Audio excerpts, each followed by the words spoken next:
Let's go. Welcome back, intrepid adventurers. Man, what happened last week? Logistics. You guys started moving some of your bastions around. Took a little time to, catch up with things up on the surface and around. And a lot of you are moving to the Willow Wilds. To which Willow said, yeah, absolutely, I'd love the company. Let's do it. So long as, everyone abides by the rules, and if they do, then I'll happily protect them, and it'll be good. So things pretty good. As we move into our second week of downtime here, which will be considered a true downtime as opposed to the justifiable amount of time that's to go by for moving into a dangerous monster-infested dungeon. Take some time to figure that out.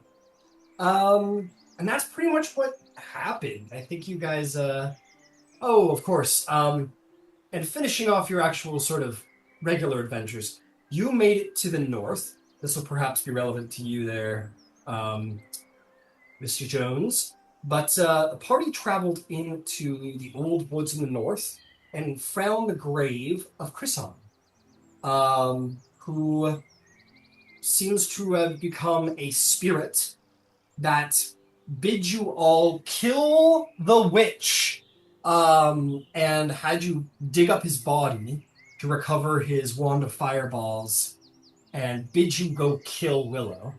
To which you guys said, "Nuh-uh, but we'll take the wand." And it tried to kill you, in which Philippe basically played, that hammer game at the carnival. And he rung the fucking bell, let me tell you. The spirit of Chrison is no longer a thing we gotta worry about in existence.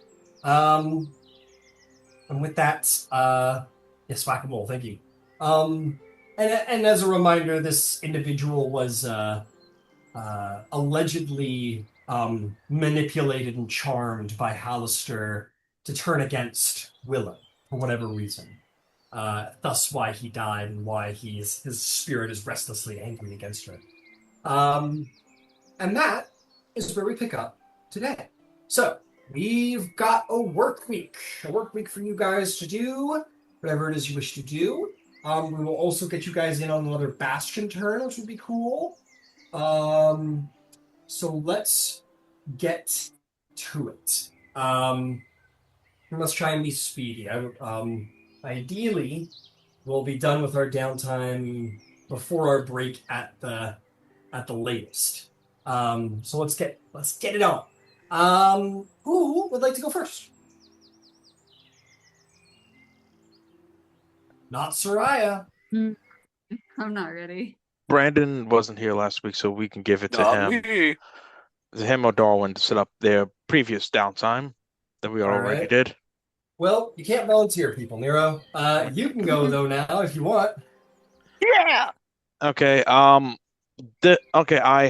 last week I helped resurrect the Drow lady, Melith. That is true. You also did resurrect the Drow lady from Darwin's Hole, in which she has begrudgingly swore to you the same oath that Mar did to Philippe for literally saving her life by bringing her back from the dead, and will now be in service to you. She's got this tick where she's like in a constant state of kind of disgust or shock for visions of her own death. But she is your humble ally for now, and also a priest of the Dark Six. Yeah. Problem is So, one of the problems that yeah, we mentioned last week is that she can't speak common.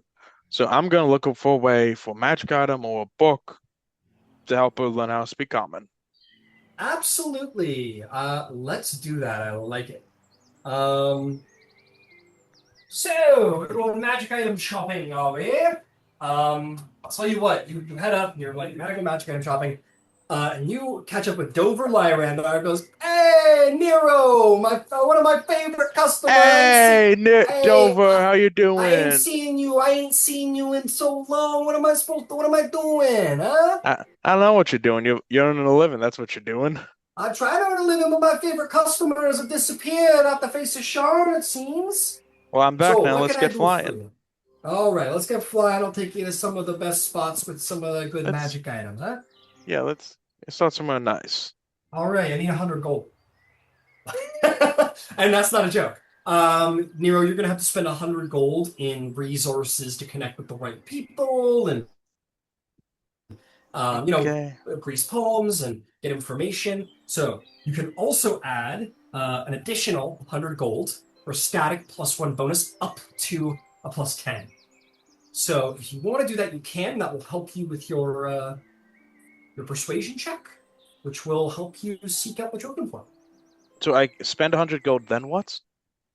100 gold is the base, and then you can optionally add in an additional 100 gold for a static +1 bonus to the roll you're going to have to make, up to a +10/1,000 gold. That's entirely optional. So you're going to spend the That's 100 gold. Do you want to spend any money for a static bonus? okay. Let's spend 300 here. Okay, cool. And as a reminder, does not count towards the actual purchasing of the item once you find it. Just so you know. Okay, I get it. I Um, get it. All right, cool. Just want to give you a fair warning. Okay, fantastic. You said how much are you putting towards the static bonus? 300. Then I'd like you to make me a persuasion check and add an additional +3 to your total score. Okay.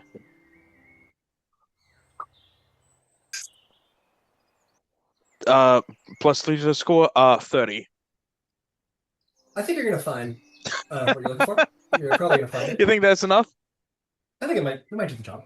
Yeah, in Eberron where they're Um, overflowing with magic items. yeah, you're probably good. It's probably not gonna be a issue here. Okay, so Yeah, I lay down some sources, throw out some feelers down at whether it be Dora or the Skyway or near Tavik's Landing, that kind of thing. absolutely. So, um, uh, okay. Bonus after bonus action.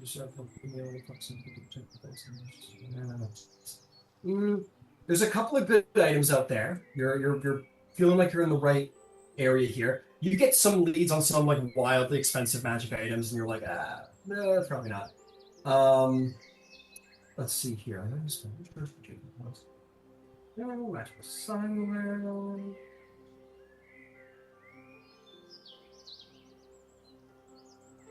Yeah, I'm making small talk with Dover while we're Um, talking. Like, hey, we got this. yeah, They got I'll they whole tell got you a whole about. they got a whole jungle down there. Can you believe it? uh, let's see here. Um, silence one. Okay, so I'm going to tell you about some that you find. The first is an uncommon magic item known as the Ring of the Orator.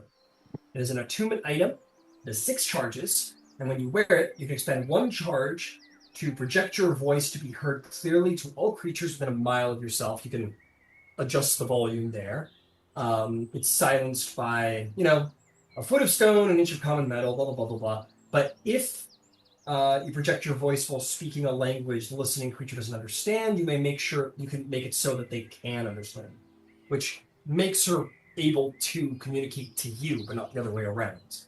Um, you find a helm of comprehend languages, which basically does the same thing in reverse. She'll understand you, but not the vice versa.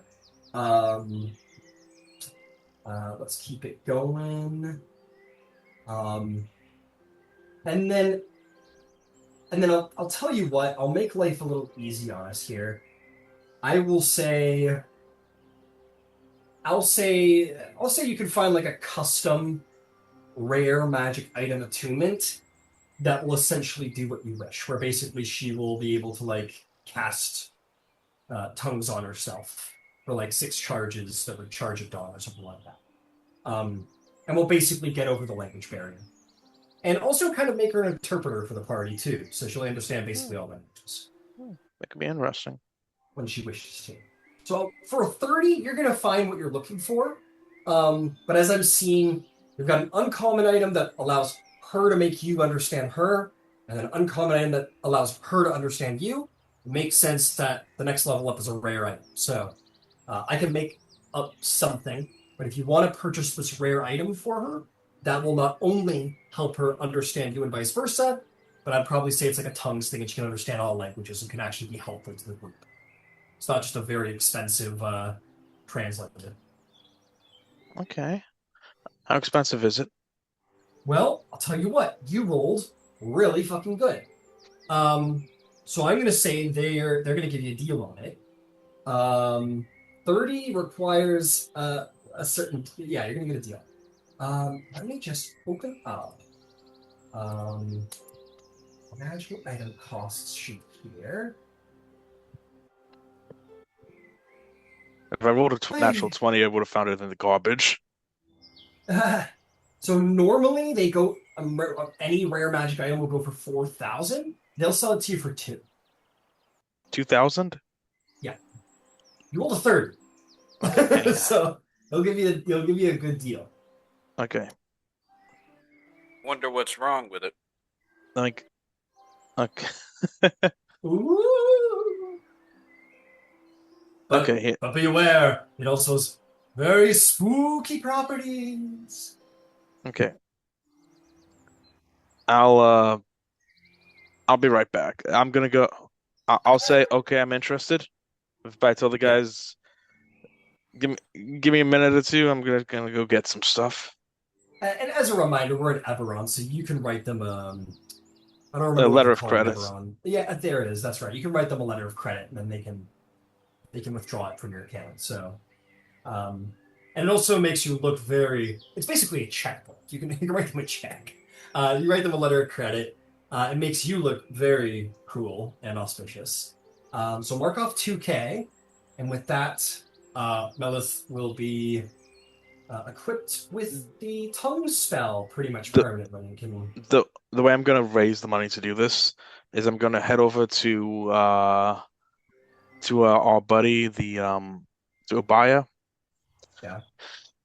Say, Obaya, I'm gonna need some cash. How much would you willing to give me for this? And I offer him the I have no plans on using this ocean oil of etherealness, Ooh, what is the rarity on it? potion rare.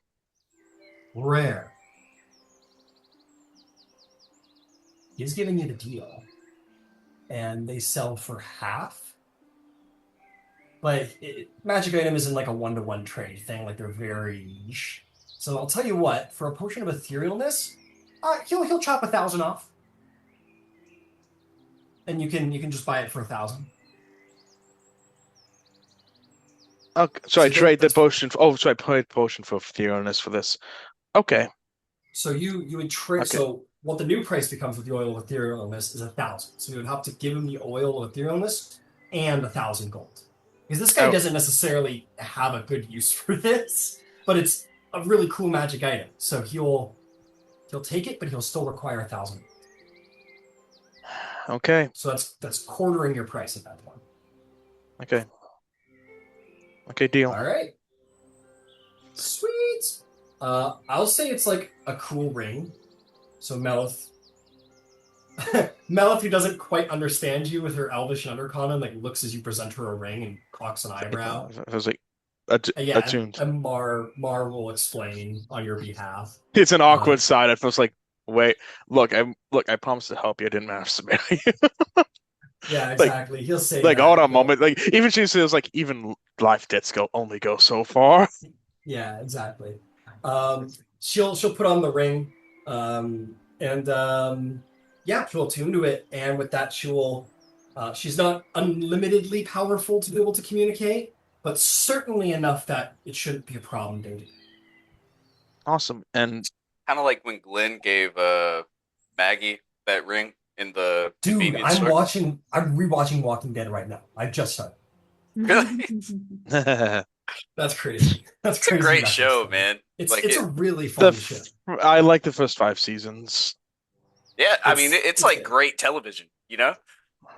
It is. It is. I'm telling Soraya about it like it's drama at the local high school. You know what I mean? Oh my god. And Like, oh then my Glenn said God. this to Maggie, and oh, like Shane's out there being an ass. And then he said, "I'm a better father than you, Rick." Can you believe that shit? Like it didn't happen fucking 15 years ago. Oh my Yeah, Yeah. for real, for real. But yeah, I will Anyway, yeah. do that. And Ryan, I also, because now I'm low on cash, I'm gonna swing by Dark Bank to withdraw my savings. Okay, cool. Uh, I'll go nip into your savings. yeah, five. I'll take 500 out. Fair enough. Um. Uh. Yeah. You're taking fun. Hang on, I'm just loading up your bank. Welcome to the Kandaric Bank. All right. Sweet. You now have 599 golden change in your account. In my In the eye bank of a account. head. Yeah, your bank account. Oh, I forgot about the 2 silver month. Sorry, you have. No, which is nothing. You have so take out the 500, and as you walk away from the bank with that withdrawal, what remains left in your vault is 599 gold and 6 silver pieces. Okay. Okay. And also the Eye of a Hag, which was mysteriously not rotted. Mysteriously not what? Is not rotting. Okay, that's fun. Oh, well, but then again, that's a quality of your vault. It preserves your silence. Yeah. 599 G silver. 599 GP and 6 silver and a hag's eye. That is what you have in your bank account. Okay. Walking away from the bank, having withdrawn 500 into your personal funds. And 6 silver pieces. Okay, got it. Yeah. And the hag of an eye. Yeah, I have a hag. Right. It's all good. Yeah, absolutely. Okay. All right. But yeah. Well done. Is there After any that, others? Yeah, go ahead. Yeah, after that. That takes you that's the majority of your week is hunting this down. Just as a reminder. Yeah. If there's any downtime left, I guess I'll just like, you know what? Like, is Dylan and Bob still with us? Dylan's dead, as a reminder. When you guys when you guys fought the Chimera, and it breathed fire out the door, it incinerated them. I thought it was a goblin, not the hobgoblin. Sorry, the goblin. No, where did you guys send Bob and Dylan? Where are they at? I guess they're down below and next helping get the place get set up down in Willowwood. No, you sent them somewhere before you came to the Willow Wild. Where was that? Didn't we just send them to scout? Those were the 2 regular goblins. God damn it! Why did we name them Beatles? The first one to die was John. Uh, oh, fuck. I'm pretty sure it was George actually who. I don't know. I don't remember. Okay, Um. chronological. Anyway, I don't remember where Bob and Dylan are, but I know that they took off. But it's fine. You can get them back easy enough. So yeah, we'll say Bob and Dylan are just kind of like hanging around the village in the Willow Wild. It's fine. Okay then. Well, I just got I brush up. You know what? I'll leftover time. I'll brush up on my Elven with Melith. Yeah, sure.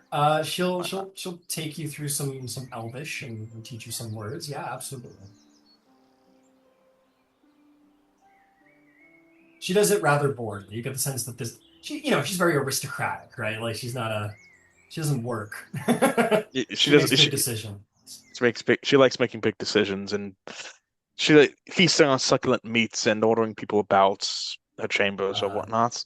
well, she comes from a recently freed slave house, so while she's it's a bit of a it's a little dicey, but you can tell that she's not used to being like a teacher, right? Um, I gotta play that into my mind. She's not a noble. She doesn't come from any kind of aristocratic background, but she is the head of the house, so she is used to the weight of responsibility. Hmm. But anyway, yeah. So she'll teach you a little bit. Per your request, no problem. Okay. I have an idea of what we could use the powers for. I'm gonna head back down. All right, cool. Sure. Yeah, obviously her along with Mar hate the Willow Wild Yeah. because there's sunshine and they can't stand it. So they probably just like hide in the houses during the day for the most part, unless you need them for something. Is there anything else you wanted to do, Miro, besides your Bastion turn? Nope, not my bastion. That'll be all. Can't think All of right, anything else. let's get your Bastion out of the way here. So your Arcane Study will successfully produce another arcane focused orb. You may add an orb to your inventory. Do you want them to keep going? Uh, you know what? Sure, why not? Go right ahead. All right, they'll keep it making, and your storehouse will sell another 500 gold pieces worth. Oh, actually, I think I miswrote that because they were buying last time when we ended off. I think I just miswrote that. So now they're selling this week. So Okay. storehouse is taken care of. Okay, that is Miro. Who's next? I can go. All right, Darwin. What is the plan for your work? So go ahead and do the kind of like a recap of last time because we rushed through me moving Bastion down. Yeah. So I'm going to move into the Willow Wild. Going to utilize the cold space and turn that into a portion of like my storage house. And I'll start to begin using that to store valuable monster parts that are just beginning to accrue. Then I guess I'll just like set up shop in whatever vacant room is there. If it's in the same building, then I'll probably just do that same building. Yeah, absolutely. Knock down some walls in between the two, put in a All door. right, cool. I'm gonna do a little playing around here on Tailspire this week and actually setting up the Bastion for those of you who Oh, moved down. really But appreciate that. Thank you. yeah, for just to enjoy the visual of it, right? Yeah. But yeah, you definitely have gotten that taken care of last week. Your Bastion's looking good. All What right. would you like to do this week? Then I would say that I'm going to begin crafting a couple of items. Nice. Um, I will be crafting two items. The first one, I've last session I asked for to borrow Philippe's shield while we were going to the smithy. Since then, I've taken the shield into my workshop, and I've taken the parietal lobe from a Chul that we killed, and I was able to harvest. And I've been able to use alchemy to kind of make a solution that I've been soaking copper filament in. The pieces of the point is that I'm trying to take the like magical sensing properties from the Chul that it originates from that organ, and run it through these wires. And then I start intricately running the copper wires like around the shield, not necessarily in a crisscross fashion, but more in a looping that gives the sense of like protection or like encompassing, that kind of design. And importantly, the wires all come back to the and coil around the arm straps that would normally go around his arm. Um, and bring Philippe in several times through the process because I want his input as to like what makes sense, what should be modified, what shouldn't. Does he have any tips as far as like working with the metal of his shield, etc., or what does he not want to cover up on it? Uh, I believe in our talks, I am able to get more of a sense of Philippe. And if I don't mean to, yeah, Eric, if you want to like jump in at any point, I'm not trying to dominate this thing. I guess it's more of an invite, but no need pressure to take it up either. Uh, but yeah, yeah, like so I've created Philippe. I have what I believe is my first working version of the upgrades to your shield. Would you care to try it? Yeah, absolutely. Let's give it a bench test. Right. I suppose we just move out into the Willow Wild, and I kind of warn him now, be warned, while it does have more protection, it also has increased your range of senses, shall we say. So the wires that I've run through the shield will now allow you, while you wield this shield, to cast detect magic. But the way that it communicates information is going to be through small electrical impulses into your arm. And Okay. uh, probably not painful, especially to a man of your stature, but maybe distracting. So it's something that you will want to probably train, to almost instinctively know, not to tell you how to fight, not my area.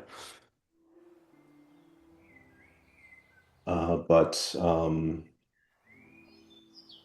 yeah, so I've tried to preserve. Might buffed it up a little bit. Tried to preserve the design, make it a little bit pretty. But I hope that you're satisfied with this work. It feels fantastic. Um, hmm. How much do you want to try and test this? I'm willing to give it a full test. We better to better to give it uh, a full, just this side of failure test now rather than later when failure would have a significant downside for the rest of y'all. Then uh, I guess I can give it a try. If yeah, uh, then Darn backs up 30 feet or 20 feet, 15 feet, and casts a couple of force bullets at Philippe. Cool. If I'm not mistaken, or is it? Oh, this is a magic missile. These are force bullets. Yes. For a sec, Yeah, I was gonna yeah. I say I didn't thought those want were to. magic missiles. I was like, so they dodge the shield. No, no, yeah, you go up to him and you go, okay, hold still. You're pointing your gun at him, yeah, you take a couple shots at the ship. I, oh, that, well, so the shield provides, above table, the shield provides a +1 um, to your AC, in addition to the +2. So A No. 22 will just hit. Okay, then say I roll a 21. 21 will miss. Fine. I just want, yeah, like I would like for it to be like successful at like being better. Oh no, I'm too good. Yeah, you can aim at his shield. I know that's your intention. So But yeah, like um, I s- I believe the protection should be marginally increased, and hopefully this increased perception, if you will, uh, makes you that more effective. Is it offensive to say slaughter artist?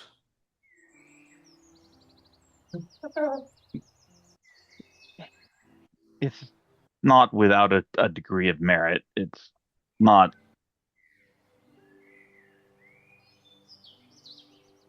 it's not my modus operandi. I Well, I am trained and expert at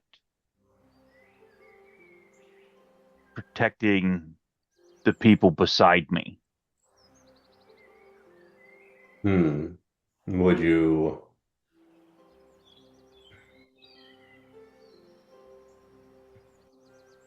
more of a bulwark then,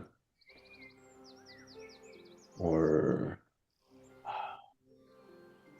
what was the name of that formation? Phalanx? In essence, yes. Um, the the runes I have chosen to learn are the increase in size gives me a larger umbrella by which I can protect those who are close to me. Um, my work with shields and weaponry allow me to project uh, some degrees of protection to those around me in a reactive manner, um, to adjust to what's available and that sort of stuff. The corollary with size is very much true that a good big man will beat a good little man, everything else being equal. Um, Martially, size matters, Mm-hmm. Well, it's very but all of the runes and most of my training have been devoted to keeping those around you well, or as well as can be done. And sometimes that amounts to I'm going to hit you a lot now, because if you're lying down and on your back, you aren't hurting the people around me. Hmm. I see, I see. So it's not so much that you're, well, I mean, of course, so we're making a shield. Why would I think of you with weapon first? Shield, but it's more you're an all-encompassing protection, including offense and including maneuverability, tactics, hell, just becoming bigger. So it's more all-encompassing than just a shield. You're, what's, does Aegis seem appropriate? Aegis would be a good term. In fact, that's the term that comes out in a lot of um, the runic script that the Giants of Zendrik utilized was a concept of Aegis. Then, with your blessing, I would love to christen the shield Uh, the Aegis's synapse. That sounds fantastic. And one the detail I forgot to mention as I was like crafting the shield. I've taken to the various claws that I've gotten from monsters. I've taken to setting up in tribute or in uh, blessing, not sacrifice, but in honor. And I set up two in my workstation, and I don't really say anything, or Darwin doesn't say anything about it. But um, I want to say that upon like that christening, there's seems to be like an almost I don't know, some sort of effect with those uh, offerings. Cool. All right. So above table, that shield is a +1, and then the description from the troll monster is that um, it allows you to cast detect magic at will. Okay. Yeah.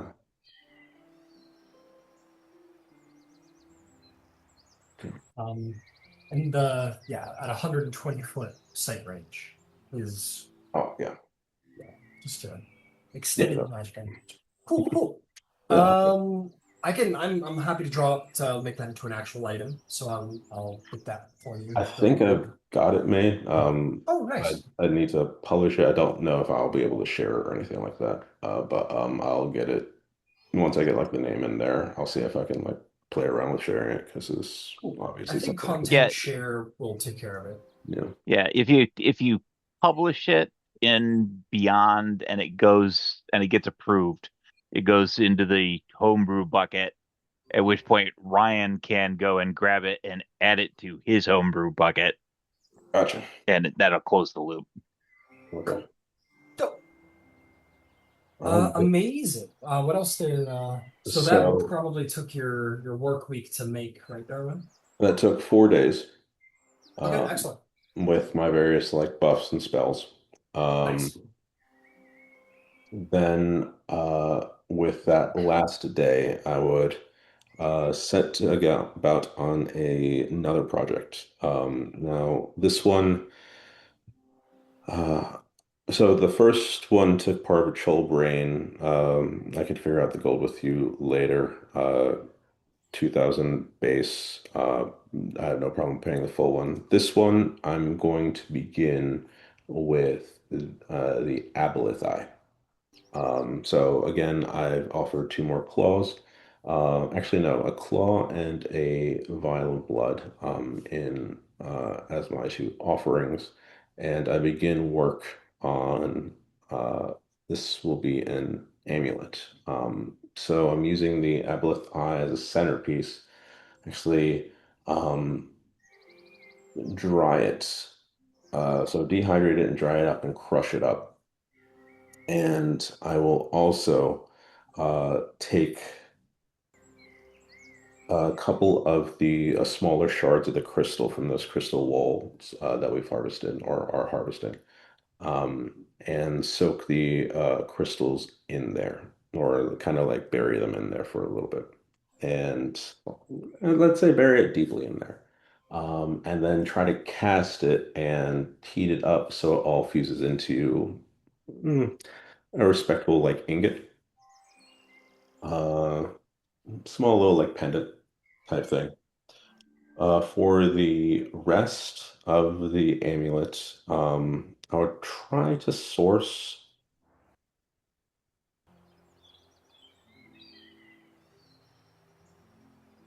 I don't know if I'm like have the funds to like do like a full platinum chain, or if I can like commission a platinum chain, how much would that be? Like a small fine chain, not like a big beefy one. A small chain, Mhm. just like a standard chain. Yeah, chain necklace. Chain necklace in silver or anything, or just like whatever? Platinum. Oh, okay. A little more. We are the We're going Platinum there. Rocket Oh. team appropriate. Well, why didn't you say so? Shouldn't take me but a moment. If I may also, Katosh is pretty modest, so silver is okay.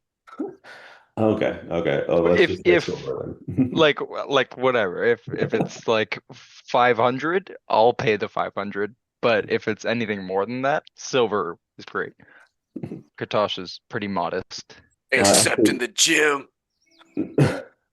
No, for this, I actually want you should be helping me in order to like make it go even faster, but Yeah, you have a Arcana proficiency, right? Uh, correct. And so enhanceability. let's work together. Like I guess okay, I made the ingot. That's gonna be like the centerpiece. What would you do for the neck pieces or something? Yeah, it would probably be maybe just some silver silver chain, probably. Um, Probably pretty modest. I'm gonna see if I have anything else here. I do have a holy symbol prepared that would be like a little pendant of the path of light. So it would look like a little blue gem. Oh So yeah, like maybe I'd affix that to the back of the aboleth eye, so it's like always close to Katosh.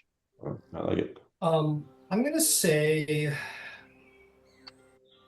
say for platinum chain, we'll probably call it 100 gold pieces a pop. I would be comfortable with paying for that. No problem. Well, when you say a If it's pop, just a chain without any gemstone, just that's it. Yeah, I'd probably call it 100 gold. awesome. Yeah. then as we talk about this, I ask you about your quarry. So can you tell me more about your quarry, like who they are, what they are?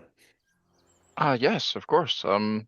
Quarry are spirits that are all over the realm. They're with people. They're dreaming spirits. They're nightmare spirits. They're not innately good. Kuta, in fact, I've I guess just known them as long as I can really remember. Kind of just, I guess, started as maybe the voice in the back of my head, and over time has manifested into something more. But I, I kind of see it as just an extension of my own personality and really my own true desires. Beside any um, worldly convictions or allegiances, it is Katosh's spirit in essence. And there is danger to that. It is open to corruption. Maybe that's why I offered to give you or Nero those gifts the other day. But Hmm. that's why I try to continually uh, continue in an effort to good because it's not innately there. Yeah. Why do you ask? I like to get a sense of there's an art to artificing. And not only is there an art in the engineering, but there's an art in, I also find art in understanding who I'm making this for, because I believe that leads to a better piece. I Uh, think that's very wise. especially Creation with intention. uh, did Kuta, do they have any, well, what would you say those desires are, or like what? You say that like they're almost an extension that is you, if I understand correct. Yeah. Do you perhaps it's not even that you can separate their desires, wants from your own. I don't know. But um, if you can, do you know what they're feeling, or am I effectively just asking what you feel? It's a great question. I think they're one and the same and different. I think Kuta maybe feels things more viscerally than Katosh and Hmm. is more spirited, I guess. Um, but Um, Katosh, I try to reason and take in the information of the world and use my perspective, something that Kuta doesn't have the blessing of being able to do. hmm. Ultimately, I just want to heal people, and when people think of the name Ruidar, they think of safety. Um, I don't know if there's maybe some other desires behind that, but Was Kuta a protector in, or are they a protector in their plane, realm, kingdom? I'm not sure. yes, yeah, I would say so. There are much more malevolent or nightmarish um Quarry who do wish to enact harm upon the world and upon Kalishtar as a whole. I think Kuta echoes my will in fighting that. But there was a time he just like kind of gets a little pensive and yeah. Hmm. Did Kuta have a title? Uh, Um, just I don't, not that I know of. I think I've heard of different types of spirits before, mm. spirits of protection or other things, but I would consider you family if you'd like to help me name it. Her, them, their type.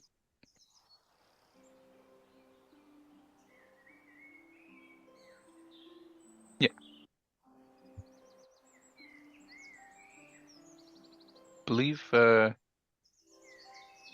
there's different names, but I think the positive spirits have been called mind blades in the past. Hmm.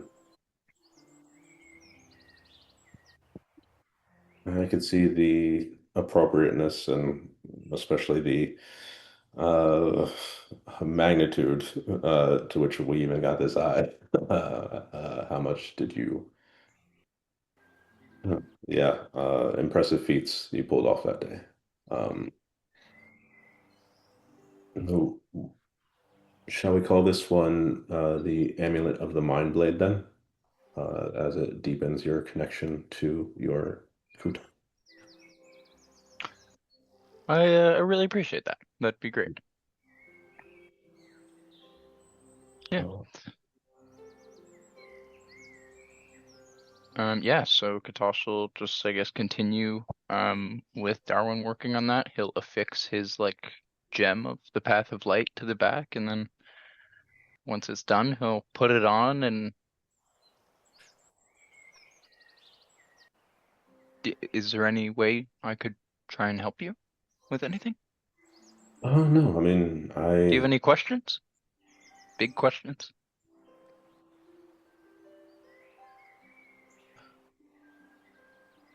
do you think? Well, you understand religions, and probably, of course, much more than I. And More than you know. you, a couple eyes on the robe, just kind of like, while I'm looking away thinking, or Darwin is looking away thinking about like the words he's saying. Yeah. A couple eyes on the robe could like kind of give you a half-lidded glance, like, Okay. Um, or noting that for later. Um, uh,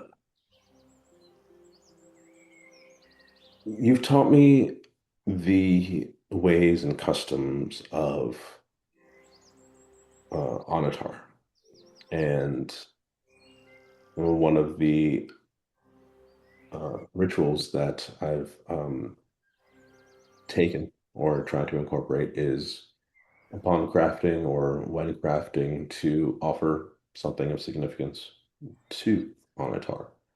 Um,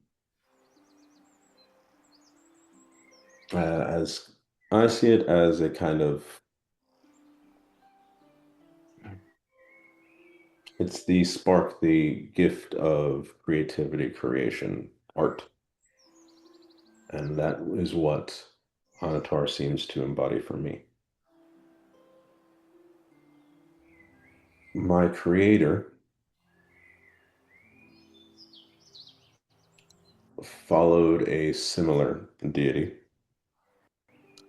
who turns out has more, they share rituals in this practice of making an offering before any kind of crafting, creation, endeavor that involved creation. I can reconcile most, if but not all, at this point anyway, differences between the two deities. Um, but I feel I want to ask, have you ever heard or thought of the concept that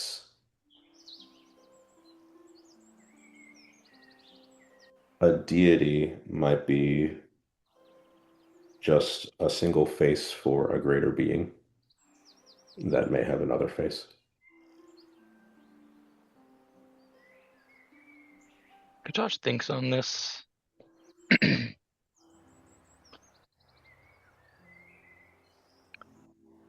Um,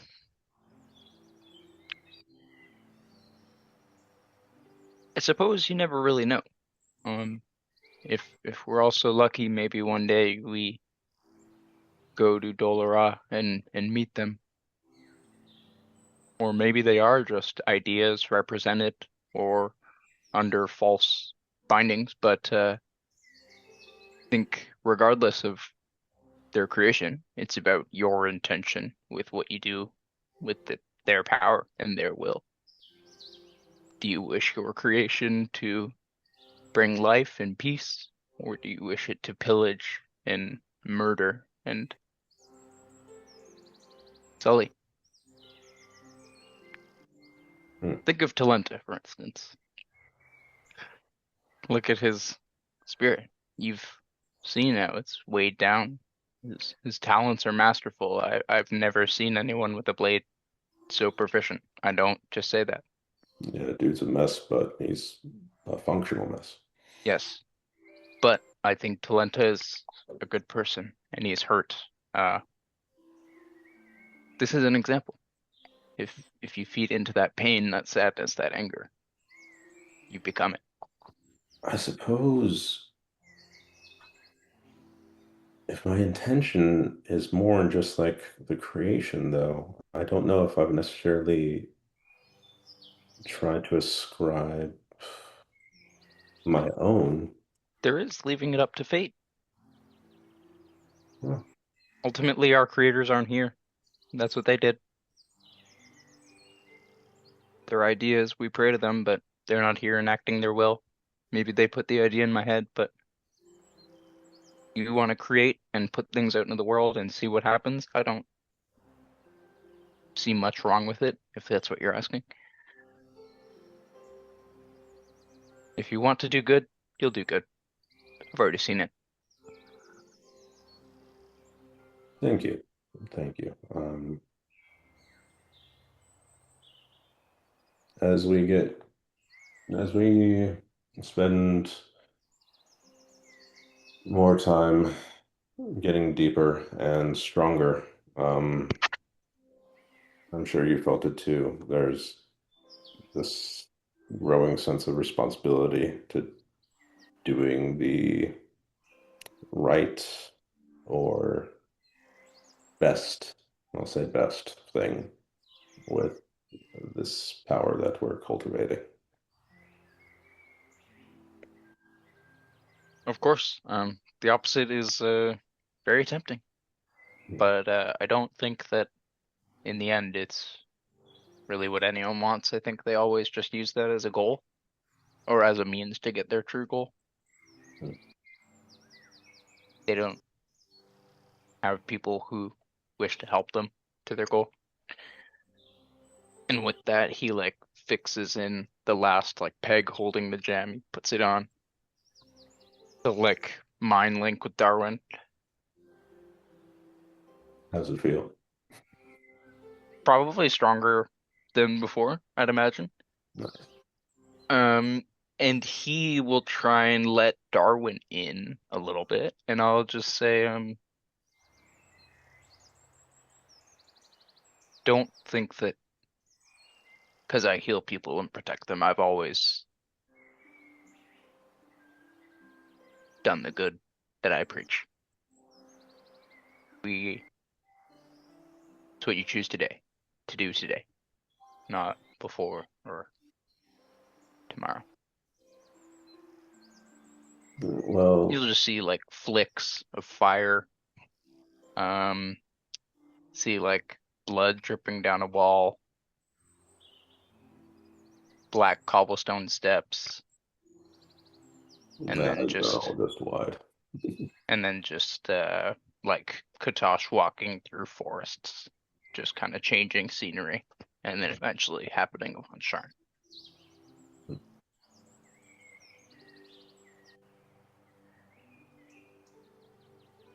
Thank you for trusting me with that.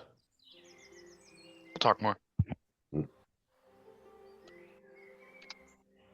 And then, yeah, the candles kind of go up, and yeah, above table, it's a amulet of the devout +1 reskinned.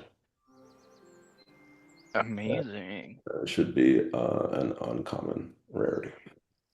I am happy to split the cost with you if you'd like, or I can pay for it outright. I don't mind. No, sounds good. So I'll be 200, so we'll each pay 100 gold. Cool. And you're creating this amulet in the one day you have left? Yes. Doesn't it normally take 2 weeks to create an uncommon item? So I have, why have that? There are 2 weeks, that is 40 hours, so that should be 80. Sorry, I got a spreadsheet, and for some reason I have 60.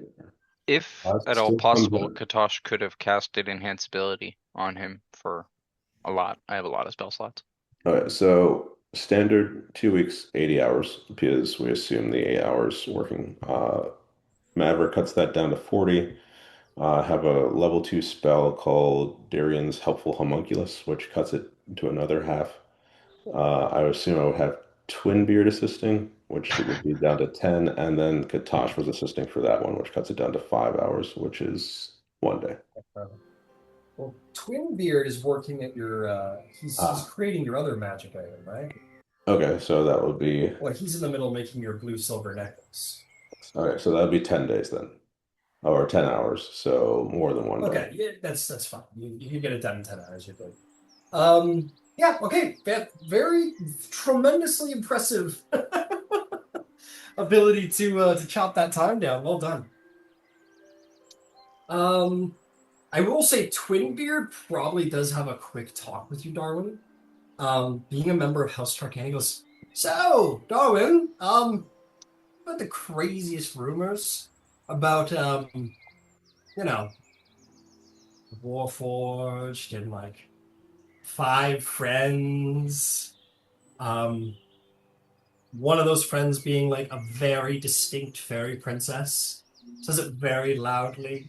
wherever she goes. I'm so sorry. My doorbell is ringing. I'll be right back.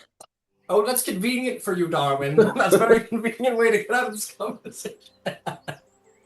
Awesome. All right, we'll come back Awesome. to that. I gotta go. I gotta go, Twinbeard. We'll talk about this later. Okay. Why don't we move on? And I'll circle back to Darwin as Bastion turns. Who'd like to go next? We're 2 down. Well, kind of 1.5 down, but still. We gotta speed up these coming turns because that was an hour for 2 people. So yeah. Well, I can speed mine up in an awful big hurry. Okay. I have the intention to interview for an expert, a skilled hireling, specifically a castellan. Okay, cool. Because I'm going to have a bunch of soldiers and refugees. They're going to need managed while I'm not home. Absolutely. Well, your bastion comes with someone who like runs each facility. So I will say, do you have any kind of preference or what kind of person you'd like to hire? You can be super flexible. I would absolutely like to hire from the Syrian refugee community. Got it. But as it's got to be, someone with, a castellan skill set. Absolutely. I'll tell you. I'll tell you what. You go to the like sort of district council, and they're like, oh well, yeah, they're gonna refer you to you say, oh yeah, you could go talk to the old sergeant. He's Luca Juliet. He was a soldier back in the day, but he's an old veteran. He wasn't in Syria when everything happened. They direct you to this guy, and of course you're like, for some reason in the middle of the city in this like dense urban district, he's at a wood cottage. He's chopping wood outside, and he might be a bit of an older guy, but he's ripped, of course. And he's got like Splinter Cell like beard, like he looks like Snake from Gears of War a little bit. He goes, I don't know, Monsieur Gaston. I think those days, the days of war are behind me. Why should I go back? Well, it wouldn't be necessarily going back to war. Okay, I'll do it.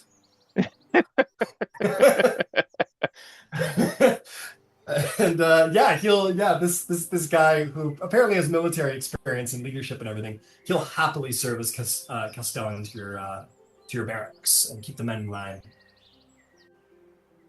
Awesome. I'll put all the information down. But he is Lucas et Juliet. Oh, amazing. Anything else?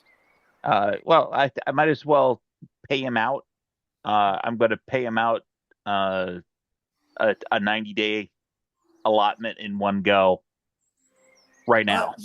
You can if you want to, but I think generally the idea is that the Bastion makes enough money to cover its own costs, including its employees and such. So you certainly can if you'd like to, out of the kindness of your heart and for flavor's sake.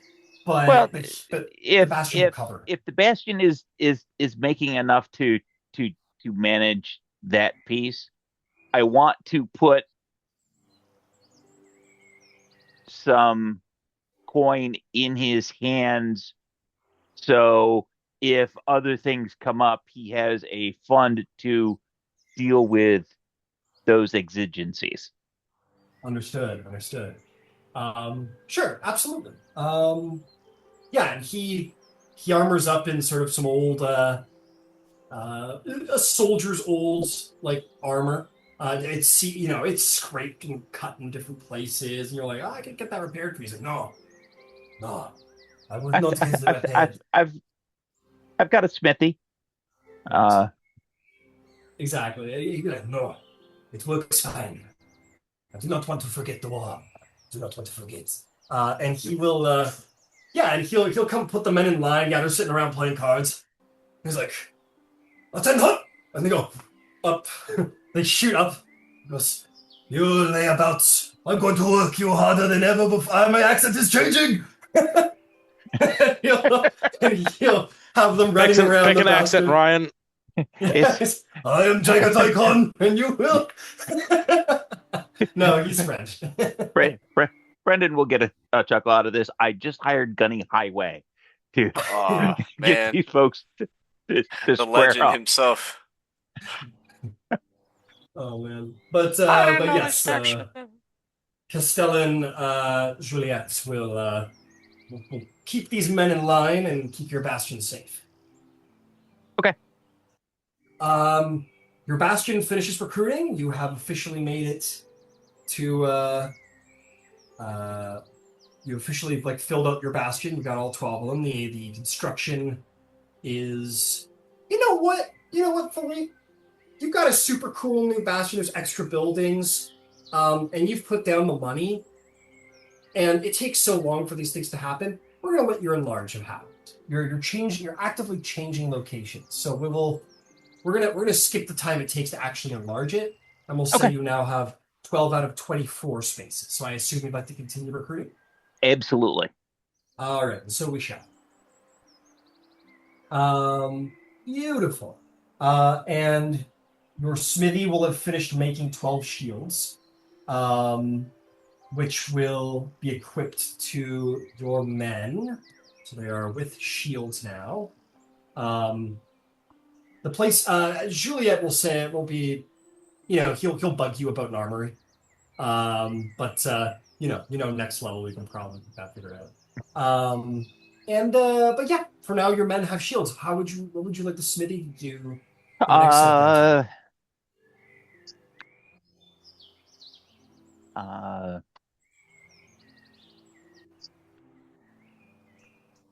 Spears. Sure. Spears. Why not? Spears. All right. I'm not gonna sit here and figure out how much. I'll look it up and just the math. Okay. tote the appreciate cost for 12 down. Sweet. Yeah, I appreciate that. I just got to figure out how many spears can be produced because you have one guy, you have a full week to do it. I'm gonna figure it out real quick.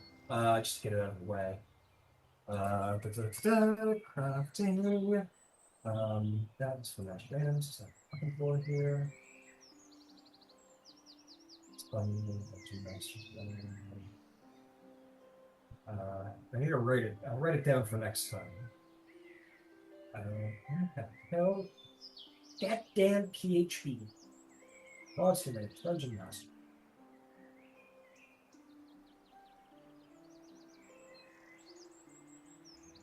If it's gold centric, spears are 1 gold piece apiece.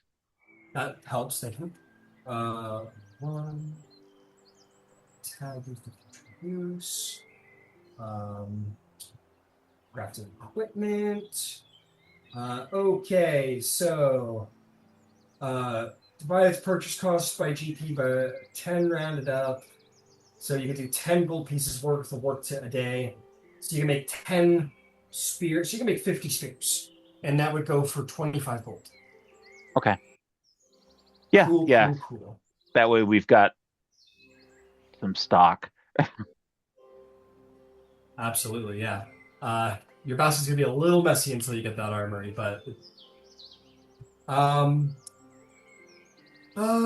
just write down 50 GP of work of weeks, just so I have it for future reference. Excellent.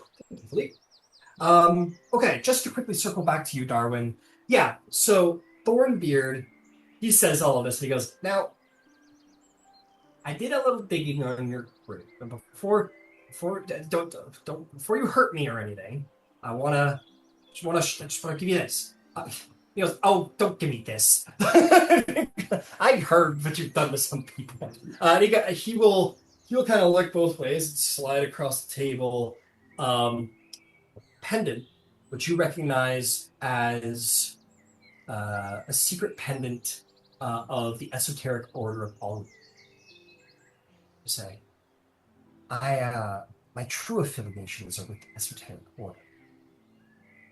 There's not a lot of places for people with aberrant dragon marks, but one place I found is, if you're willing to spy on Tarkanan, you can find a place in the world. So I'm with the Order, and I keep an eye on Tarkanan and slip news where I can, and that's where I affiliate. So I hope you don't feel the need to kill me. No, I appreciate you being honest with me. Why are you telling this to me now? Because your group is infamous for being on site with people with aberrant marks, or at least House Tarkanan. I heard one story about how you cut off a man's leg and seared it closed or something for you tortured a man. I don't remember if I was responsible for the leg not being there. I was just trying to let him be able to walk again, regardless. So you would prefer House Tarkanan be allowed to operate, perhaps not with impunity, but normally as they have been, uh, so that you can spy or continue spying?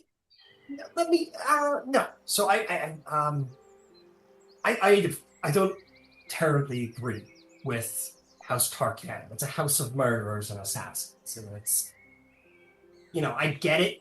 I've heard the philosophy. We're family, gotta look out for each other. I really get it, and I have found a very unique way that I can exist in this world without having to affiliate with them, and still be safe or protected. And so I spy for the Esoteric Order on behalf of Tarkanan, and I know that we're friends, and I appreciate that friendship. And if Tarkanan found out that I was friends with the group of people who were leaving their med in boiling puddles, they might feel poorly about that towards me. Oh, So I would like to keep our affiliations quiet. I'll continue to serve part-time in the workshop, and my affiliations are steered towards a more moral faction of individuals, and that way perhaps business can continue as usual. I have no problem doing that, and I fully respect it, and more so feel somewhat honored that you would still choose to work with me. That it's worth almost risking your life. Let me know if you want to trade out your face or anything in pulling off this. Uh, Trade out my face? Is that what you just said to me? well, I mean, I sometimes change things up. If you want to change things up, Oh. I could work Is on this a it. Warforged thing? We don't, uh, the rest, I'm okay. I'm okay. Thank you What very would much. you do if you want better teeth? Do you just stay with the teeth that you have? Darwin, if I lost my beard, I'd have to change my whole persona. I'm twin beard. That's I We could keep the beard. I'll think about it. I'll think about it. I Yeah. appreciate the kind offer. Darwin I hold out my hand and Fern shake. shakes your hand. He gives you a trepidous look of maybe they are fucking insane. Uh, but yeah, he'll shake your hand and he'll very slyly kind of come and go from the Willow Wild to continue to work there. But when he's not here, he will be in my own place I made up, Duskhaven. So he spends time working for Turkanon in Duskhaven and time down here working with you in the name of the Esoteric Order. That was just a little flavor to pass along. And more than that, just want to get your workshop out of the way. I've already taken care of it. So progress is being made on the silver necklace, and your storehouse is now selling what they've bought. So easily done. Okay, moving along. We're halfway through. Who is next up to bat? I can go. I don't Alright. really have too much going on. I sent you a message. All right. Do it at level up. Cool. So last session we basically left the dungeon, and a lot of people are moving their bastions down there, right? In the Willow Wild, yeah. I think Katosh is leading his in the Kalashtar neighborhood. I think Nero is staying up with the club, but everybody else seems interested in moving to the Willow Wild. Okay. If you move, Nero will be sole operator of the Platinum Rest. Just saying. I've got to stay up here. I've got to. The party will maintain joint ownership, but he and his associates will be the main, like, managers. I can't let that happen. Yeah. Um, You sure you don't want to just be like the owner that shows up every now and then and goes, no, change everything? Oh, Yeah, you know how everything is finally working and operating well? Okay, let's change the whole fucking Wrong. thing. Wrong. we're committed to excellence in this association. In fact, I'm gonna probably do like a couple. I'm gonna hand out food like every once in a while, just completely fuck up the flow of everything. Real Yeah. quick. You know that thing called making money? Yeah, we're done with that. We're gonna waste so much of it, and no one's gonna tell me differently because I pay them. Damn, But anyway, Skippy. yeah. You're trying to decide if you want to move to Willow Wild or not. Yeah, You see I that think that would be Willow's kind of keep watching everybody move down, kind of happily supervising, and maybe you kind of ever since your thing Mhm. out by the throne, it's been a little awkward between the two of you, but there's definitely the energy of like she's curious what you're doing. Mm. Where's Callie stuff? Just want to know where it goes. Just if I need to put some space aside for his things. She'll like probably say to somebody, and like Ringo will go by. The goblin will be like, "Girlfriend wants to know if you're moving in."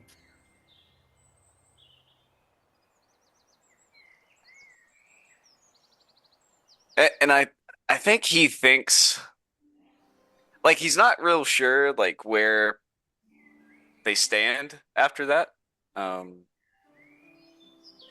think he's almost like he's kind of writing it off like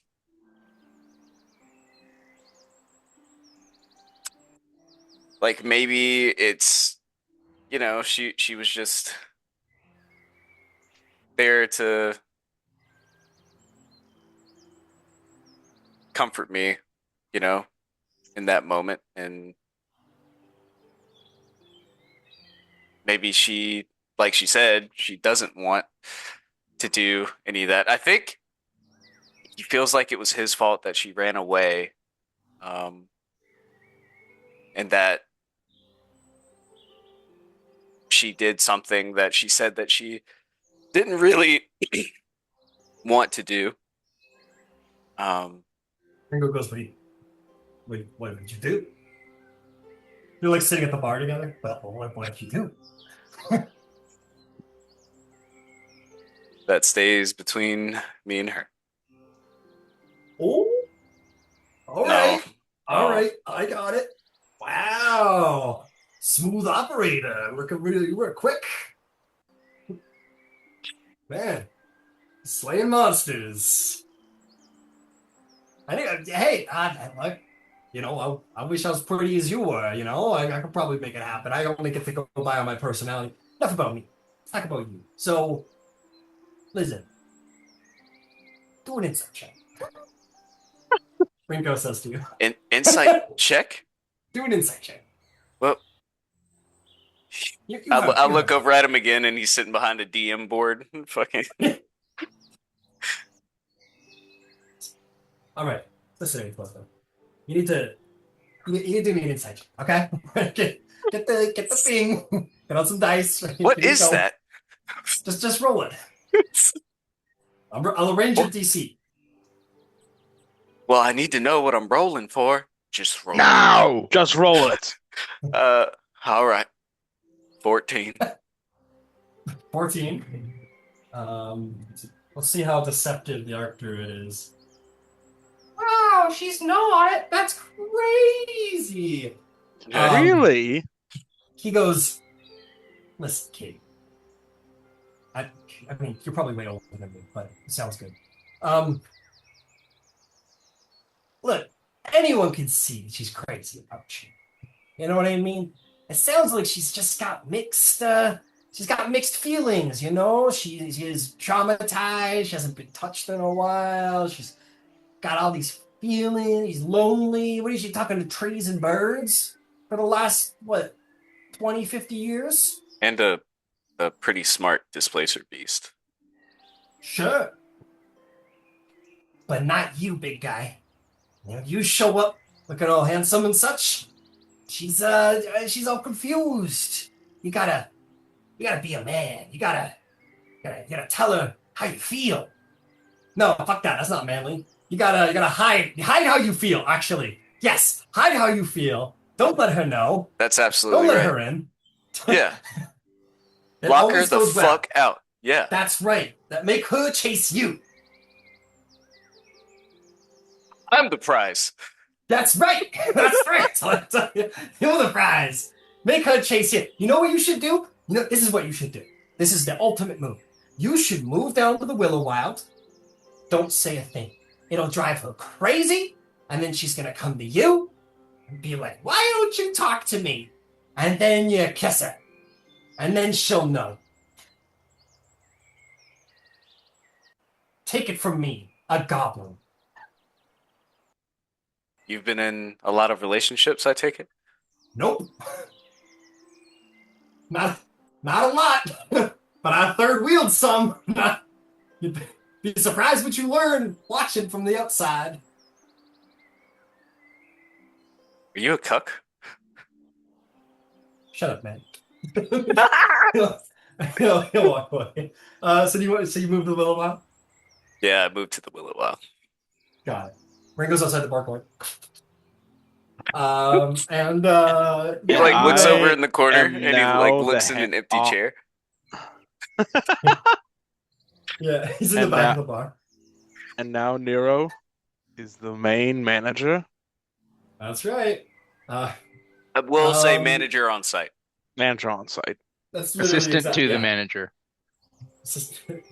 No, I'm just Anyway, kidding. If That- I'm that's the only, the if the office. man, That's- I'm the no, only it's the assistant office. manager here, I'm basically It's the manager. the office, all right. Yeah, dude, you're what's his name? Steve Carell's character. I'm Steve Carell's character from The Office. Yeah. Oh my God, Nero isn't that stupid? He's not pathetic, he's not stupid, but He's man, desperate. that fucker is cringy as fuck. Anyway, Oh God. you what's his name? yeah, so Michael you move your Scott. stuff- Yeah. Michael Mhm. Scott, right? I'm not that Yeah. cringy. You move down to the Willow Wild. Did you get your bastion turns in before? No. Okay, so here's what we're gonna do. We'll get you one bastion turn, and then we'll roll for some potential random events. Okay, your storehouses would have successfully sold their stock. So I assume you want them to continue the process? Yeah. Then you may add 100 gold to your inventory, and then they will reinvest. 100 Um, gold. All right. And the last thing is, I'd like you to roll me 1d100. 1d. Oh, fuck. I'm gonna start over. I'd like you to roll me a d100 twice for the 2 weeks you missed. See if anything cool happened at the bastion. Ooh, yaka. 97. Oh. Okay, we'll start with that one. Hey, Brandon, can you roll 3 4d6? wishes. 4d6, drop the lowest. You get a yeah, you show up back at the bash while everybody's moving. They go, Dr. Jones, Dr. Jones, there's a message from the museum. And apparently someone has stolen a priceless artifact from the museum. And they're calling upon your help to help try and find it again. Dun, dun, dun, dun, dun, Um, dun, dun. let's see here. So you could go looking if you want. It also would be, if Philippe was willing to lend you some of his defenders, it makes it a lot easier. Or actually, you know what? I'm gonna. No. Sorry, I'm gonna take it back. I got a little mixed up here. So this would have been before the bastions moved. So Philippe's guys would probably just help because none of you there are really there to organize. So they'd be like, "Yeah, hand it off to the defenders." I guess that makes sense, right? In which case, at the time, Philippe would have had 8 defenders. So that's going to be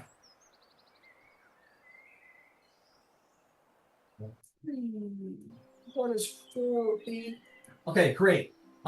They would have succeeded and found the punks who had stolen from the museum, and you would have been rewarded. The bastions would have been rewarded 200 gold pieces. So they would have paid you 200 gold pieces.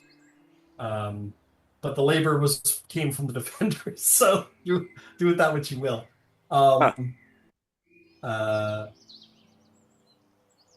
Incredible. How many defenders are there? At the time, there was 8, but now moving downstairs, there's 12. Okay. To all the defenders, I would just walk in the barracks one day. Like I guess after the fact, like after they do the good work. Estelle and Juliet says, "Attends!" on there.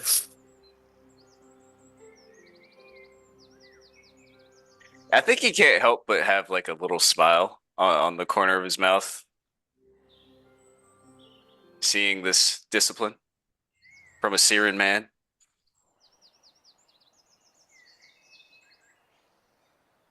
You gentlemen did great work in securing that artifact for the museum.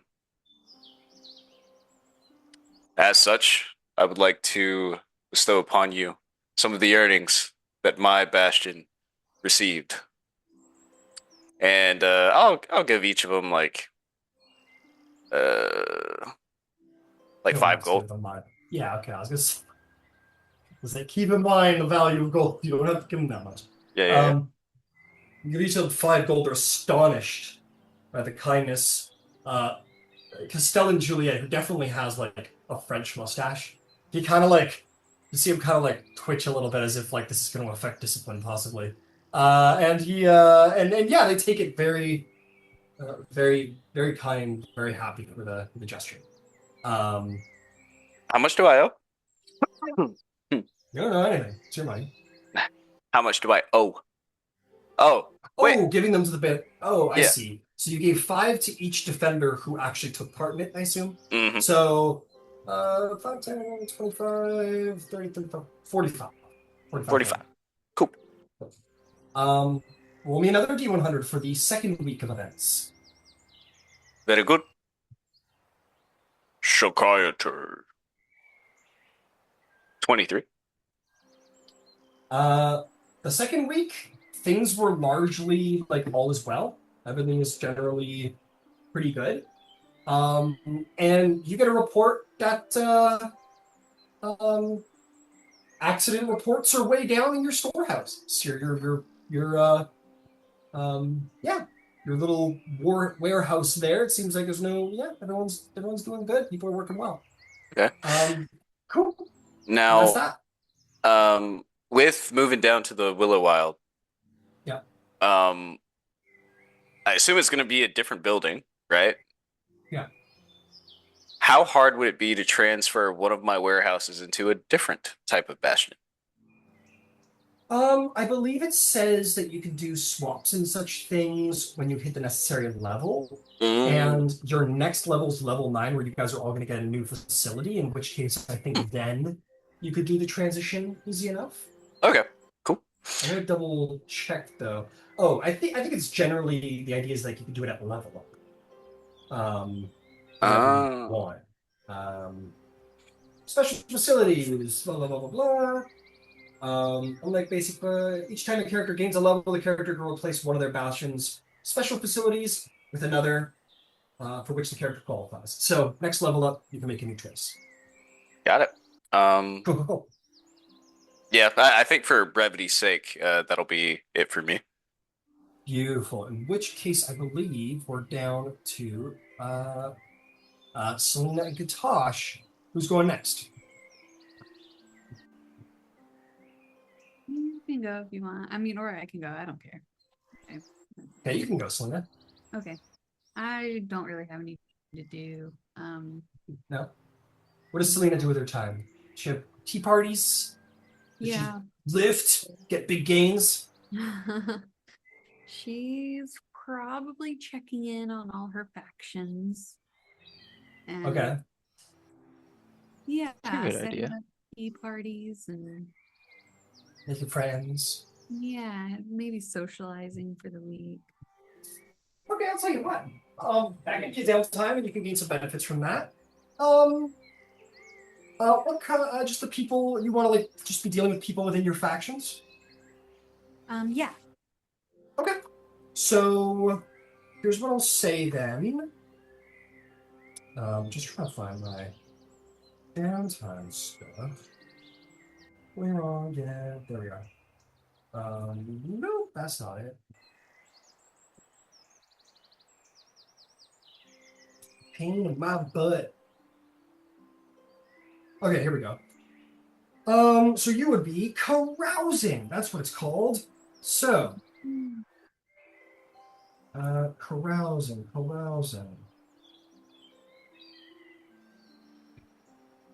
There we are.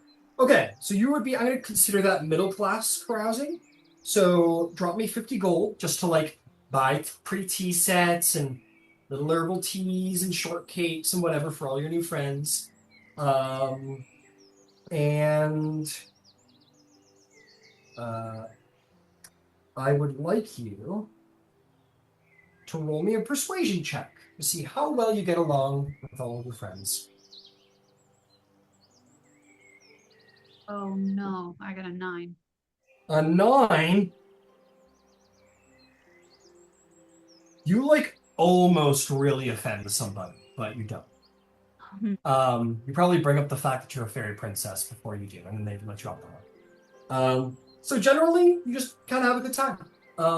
People are like thankful for it, but I think they're a little like mystified by how exotic an individual you are, and like you don't actually like you have fun with some acquaintances, but you don't make any like true friends, unfortunately. They're just not bringing the charisma at this time for whatever reason, unfortunately. But yeah, that's that. And as for your bastion, Pip Thistledown says, "Yeah, I made a shield with an emblem of Titania on it just for me. What do you think I should do next?" What can she do next? Oh, we're speaking in the third person now. Okay. What can Pip do next? I'm gonna tell you, Princess, right now, actually. I can make any kind of druidic or holy focuses you'd like. And that's also kind of it. For some reason, they made the sanctuary kind of stupid. Yeah. I thought they could make healing potions. Your garden can, but I'm Pip. I run the sanctuary. Dip runs the garden. Got it. Okay, well, I guess make another holy emblem. She salutes and buzzes away and goes as she buzzes away. And then you see Dip appear, who is like kind of very cut for a fairy. Goes, hello, princess. I got you a potion of healing. Here you are. Oh, great. Okay, cool. What would you like me to do next? Is there any way that I can serve you, Your Royal Highness? Make another potion of healing. You can't mean it. Okay, Yep. fine, I will. And that's that. Can I sell 2 of my shields that I've had made? Are you taking the one that you had Pip make for herself? Oh, no, I guess not. Yeah, last session you said you told Pip to make one for herself. So Oh. so if you go like, maybe that's kind of perfect. Selena shows up a week later and goes, "Thank you." And she goes, "Oh, of course, yeah." So she'll give I it. had 3 of them, so. Oh, you already have 3 of them, not including this week. No, including this week. So I have 3 total. Got it. So yeah, you take Pip's shield, and she goes, "That's fine." And yeah, you could. These are considered shield holy emblems.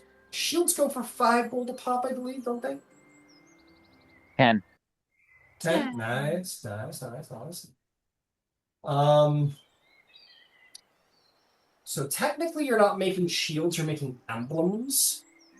So while you can have your shield, it's basically like a piece you put on the front of your shield. It's like a decoration, basically. But for like a fairy as big as like Pip is, it's like a shield. So you can sell those babies full. I have lost track. There we go.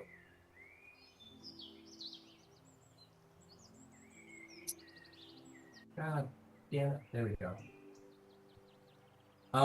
Emblems sell for 5 GP a piece. Oh, it says born on a fabric or shield. Okay. So you could sell them all off for 15 if you want. 5 gold a pop. No, I'm keeping one. Pip's keeping another, and I'll sell one. Okay, so 5 gold. Okay. Fantastic. That's Princess Selena, and last is Katosh. What's the plan?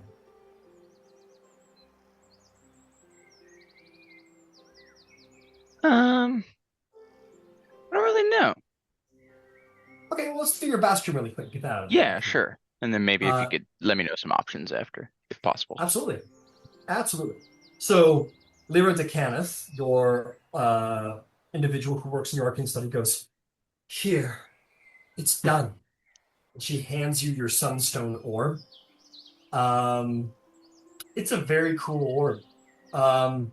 It definitely probably naturally magnifies sound. I'll say like as of now it functions as like a cool common magic item. So if anyone ever casts an arcane spell from it, it has like the full video game effect of like the verbal components are like spoken in like a crazy wizardly fashion. Or rather than going like Azarata, it's like Azarata, and it like projects across the battlefield in an epic Yes. way. Uh, yeah. And then any light spells you project through it are like they look sick. Cool. Katosh But will just always have it orbiting him with his telekinetic hand that's invisible, so it just floats around him. very cool. I will say this item's a pretty cool orb. There's probably some cool homebrewy stuff you could do with it if you wanted to make like a true like uncommon or whatever magic item out of Yeah. it. It's pretty ripe for some cool stuff. Like maybe magnify light and sound based magic, perhaps. We can talk Very about cool. Yeah. what do you want me to do afterward the arcane study? Want me to continue to create more arcane focuses or empty books?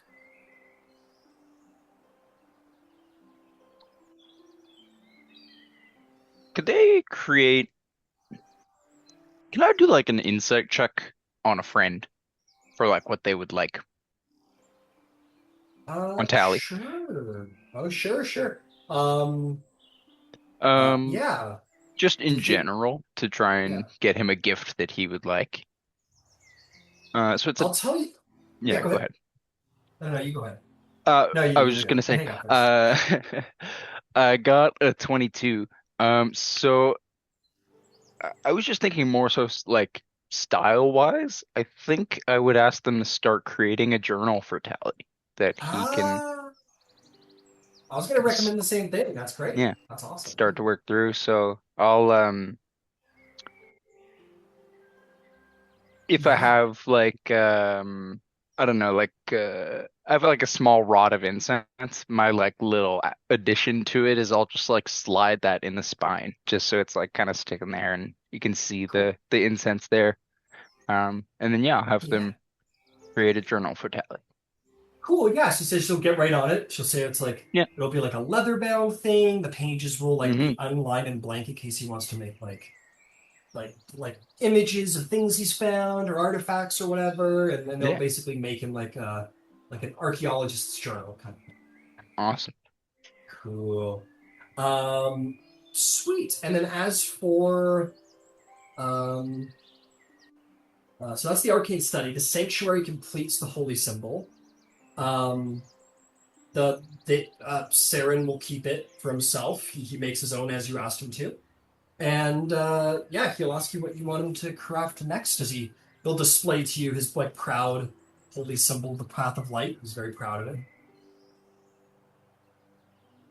Yeah, I'll just have him create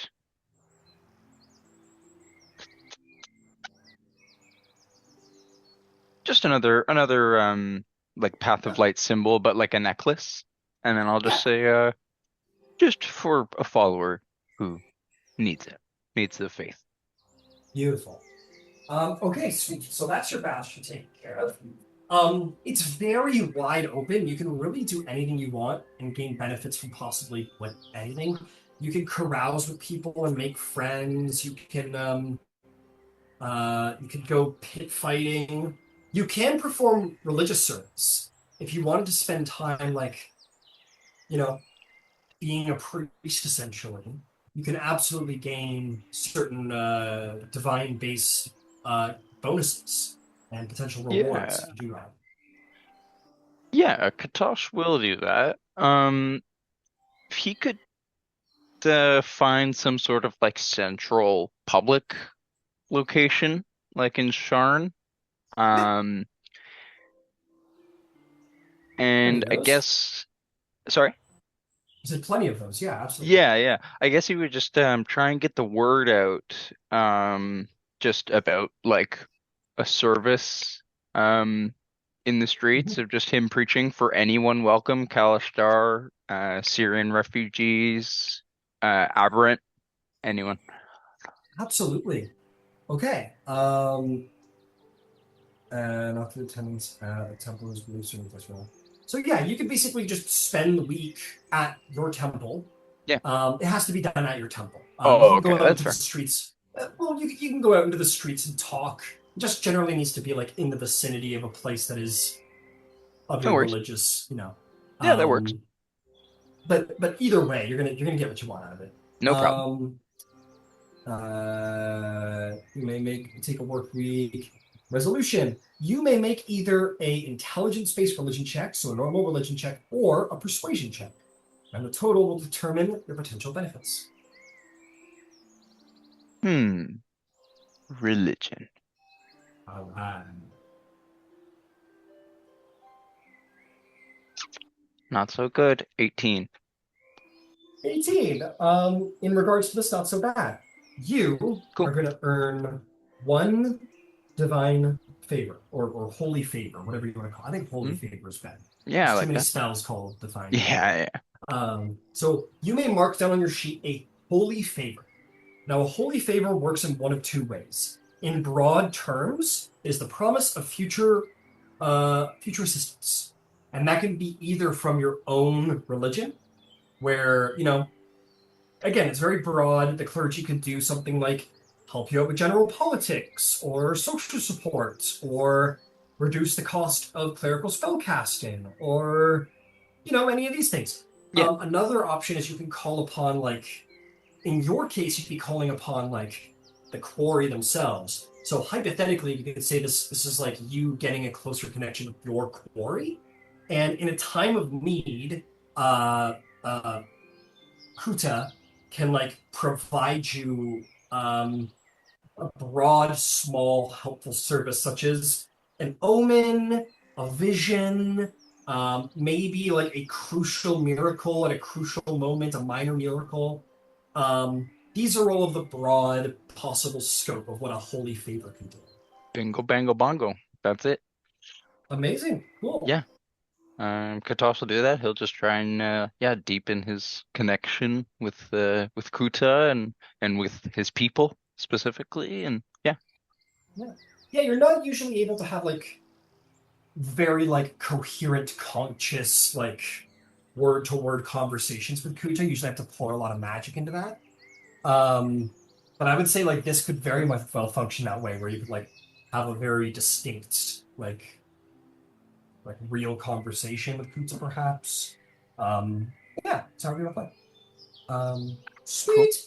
And I think that brings us to an end of our downtime, ladies and gentlemen. We will begin the adventure again.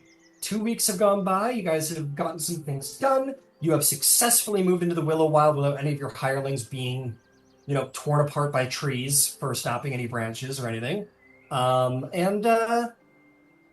Yeah, you're moved in, all happy and sound, downtime done, and your adventures may continue hence. But we will do that when we come back from the break. It's about that time.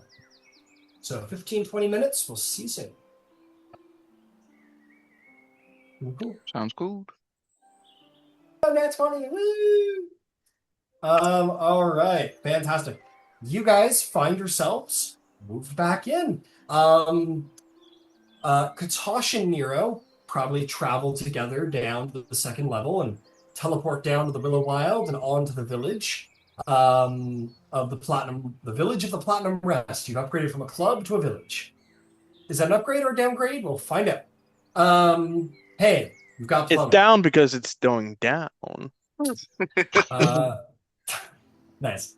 But yeah, you guys come and see that this little deserted fucking village has really, really kind of come alive. You guys see, Philippe's Bastion warriors walking around in patrols. You see your bugbear bodyguards are kind of keeping an eye on the place.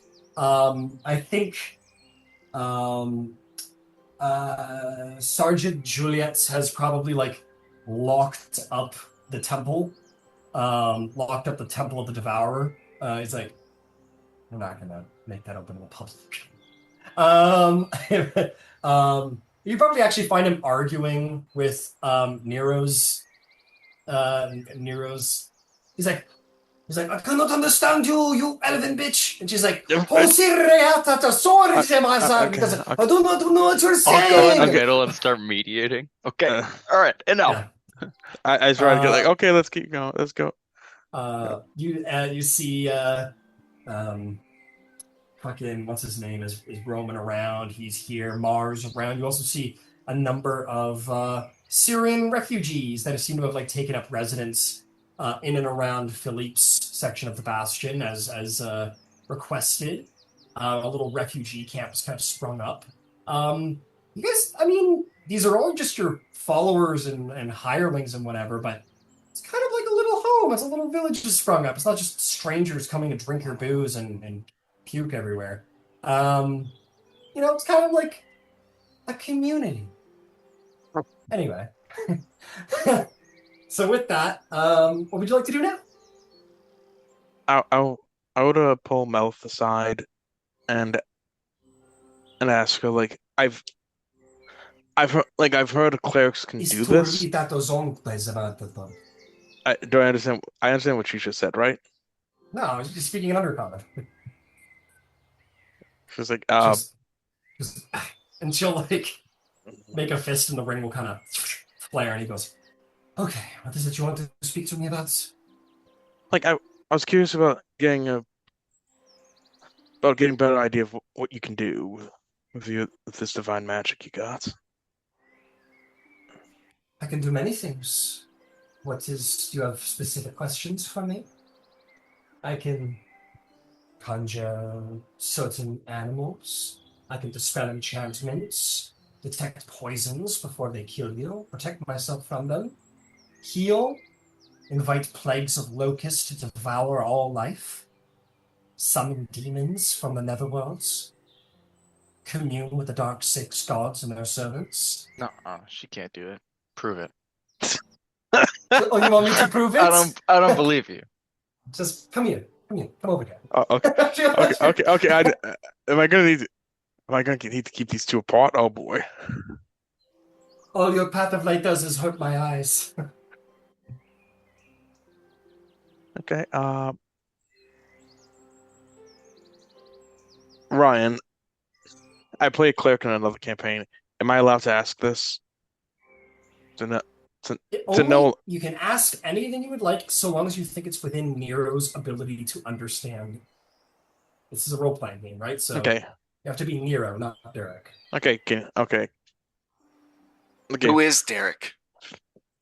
Why is Derek? Who is Nero? And why is Nero? Okay, Nero had this idea. There are a whole bunch of skeletons over the north side of this cavern, and from previous residents. He wants me to resurrect the dead. Not quite. If there was ever a way to raise a flag and say, "Hey, look at me, I worship dark gods," it's probably performing necromancy. Oh, so that's a no? That's a no. All right, no problem. I can summon animals and beasts to fight beside us if that's your preference. You'll have to excuse me. I simply wish to protect myself from the holy zealots of the Sovereign Host. Understandable. Well, let's. Katosh is around the corner going, "This bitch." He's not Sovereign Host. No, technically. I'm like, should I summon my familiar and have it fight her familiar? Dude, you want it? you want to do it? Anyway. Well, let's go. It's okay. I don't want to take up time. Yeah, it's okay. Well, you can come along with us and show off your skills. I will show off my skills. And if you ever need religious counsel as to the truth of how the world is, as opposed to the fanciful ideals of those supposed civilized men, let me know. Considering we're in a lawless dungeon, my gods may serve you better than the god of arts and crafts. Fair Katosh laughs at this. Fair point, but arts and crafts of God is pretty damn far from what Darwin's made us. I do not dispute that there is some merit to the sovereign hosts, just like any reasonable individual might not be able to dispute that the Dark Six has facets of their faith that are useful and important. Always remember, Nero, evil and savagery is the natural state of any man. It must be controlled, or contained, and directed. All right. Me and Melf will go join the others and see where we want to go next. Okay, so Nero's talking. You guys are like, I imagine the rest of the party's like, did Nero get Fred? Like this tall, hot drow lady just suddenly following him around. You guys are like, whoa, my man, what's going on? No, she is an ally. Like, Hip and Dip, Selena's companions, are overjoyed to be in the Willowmont. They're like, this place is so wonderful. I'm so happy to be amongst the trees and the talking bears. This place rules. And they're happy. They're buzzing around. The refugees are like basically your staff because they're just trying to find ways to be helpful. They like cook and clean basically, which is nice. And I imagine you guys are all sort of settling in like Darwin. You come into your workshop and it's completely been cleaned up. You're like, no, my perfectly organized mess. What have you done? But yeah, the place is kind of coming to life a little bit. It's cool.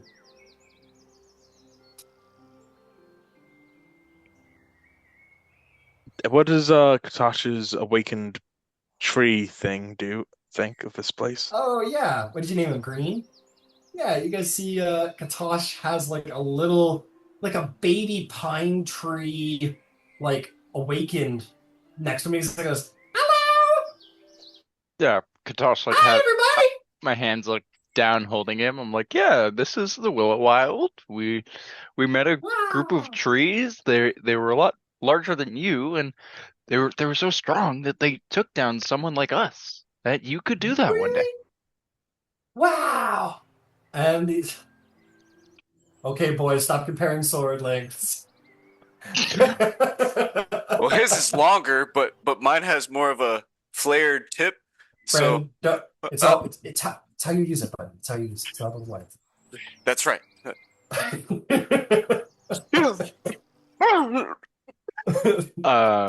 Stupid. And then Sorry, yeah, go I ahead, go will ahead. once I find Willow, I will introduce Willow to Green. Yeah. Willow goes, oh, hey, Katosh, are you moving in? I'll hold him up to her. Say He's hello. like, goes, Yeah. hi. And she's like, it's so wonderful. And she's like overjoyed. She's like, I was always worried to like awaken like a sapling, but oh my god. And she's like, this is amazing. He I goes, I think he's cute. He's great. I think he's wonderful. And he goes, thanks, I think you're wonderful, and I love you. She goes, she starts crying. The I look at trees Tally behind and her start crying. I'm like, you gotta get her one of these.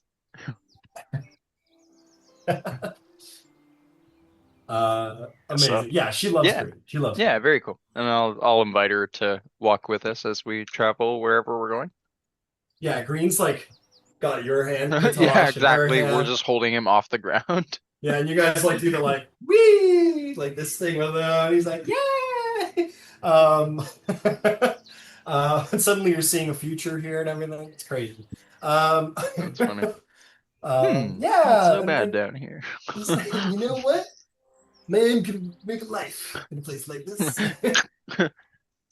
Yeah, Green's arm then in that moment like snaps off like a branch. It's like, ah! A man like you, with your talents, it's a simple life. Yeah, it's a simple one. That's right. Yeah, so you guys all kind of come together. You see everybody's getting along, and Green's being introduced to the place. The bugbears are hanging out. Your goblin fellow is there in the name of the Legion of Azrock. Are present. Syrian refugees. You guys got quite the group of individuals staying over here. There's probably a general warning: don't go into the caves. The blood drinking werebats will eat you, so don't piss them off. Willow says, don't worry, they won't hurt anybody, because if they do, well, they know bad things happen to bad people. They've learned.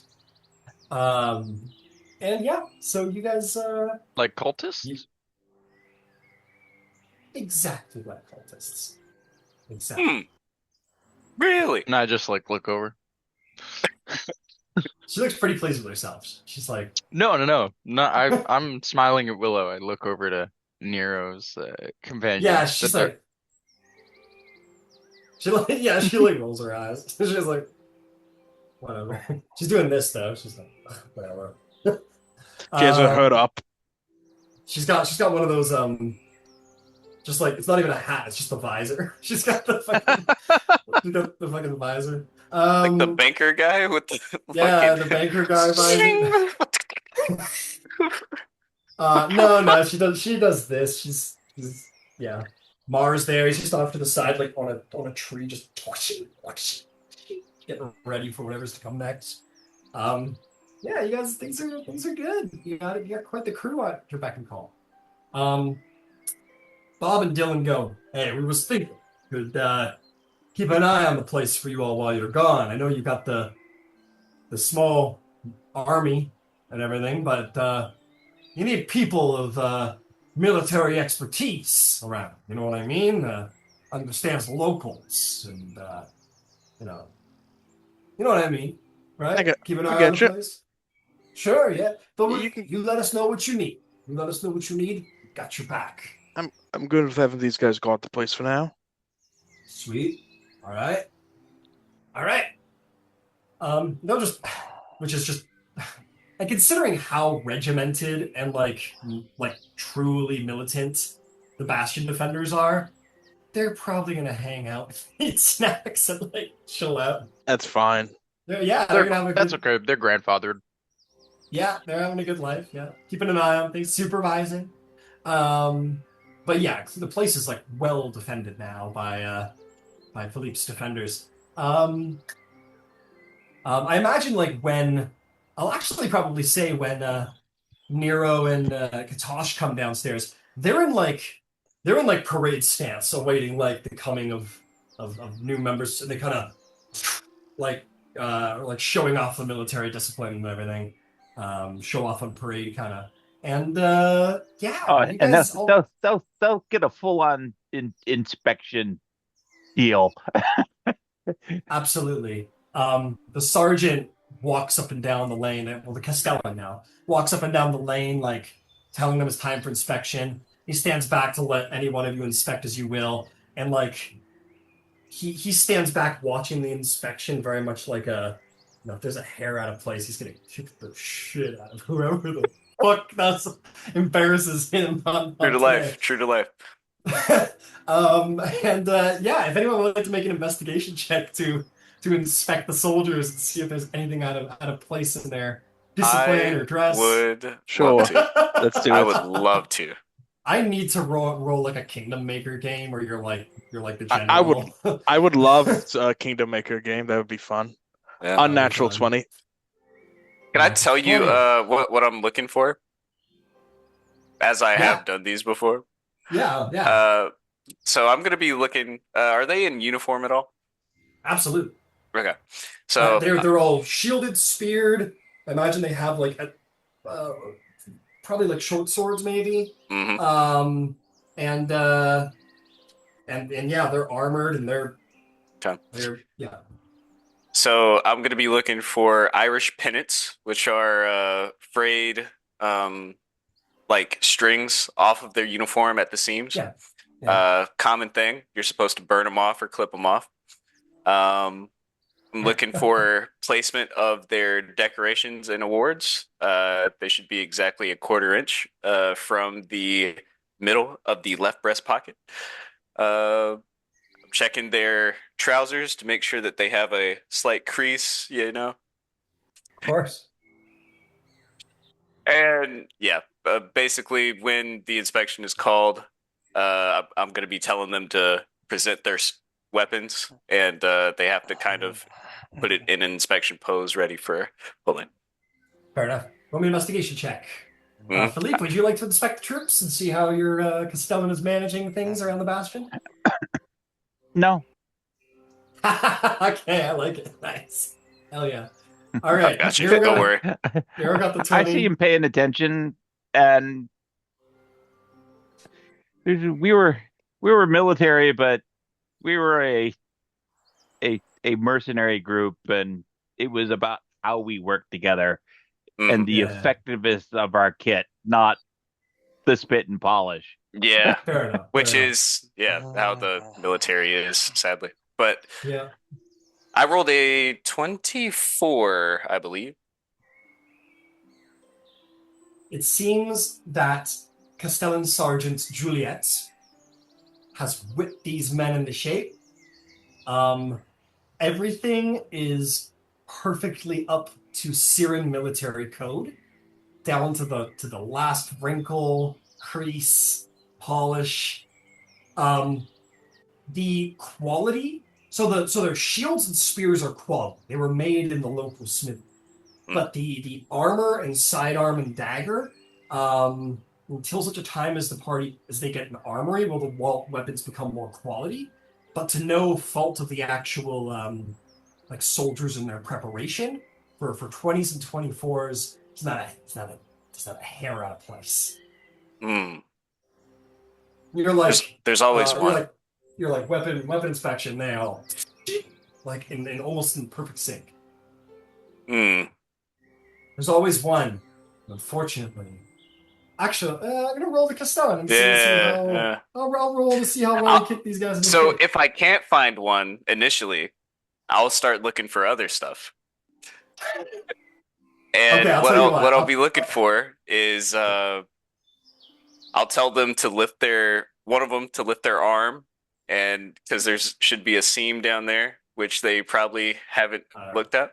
All right. I'll say like Nero and you two look, and you guys are like, yeah, this is great. They're in great order. And Philippe, you're like, as a mercenary, like, great. Sure, yeah, they can use a sword.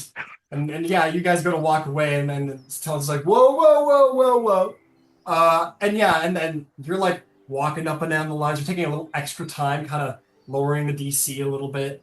And after like good like 10-minute inspection, you go, wait a fucking second, and you find a single speck under the arm in the seam. It's the single. Oh. It's the single hair. It's the single thread that hasn't been perfectly frayed in the underarm. Shame. You find just one. It's not even like it's like a quarter. It's not even a quarter of an inch, but it's there.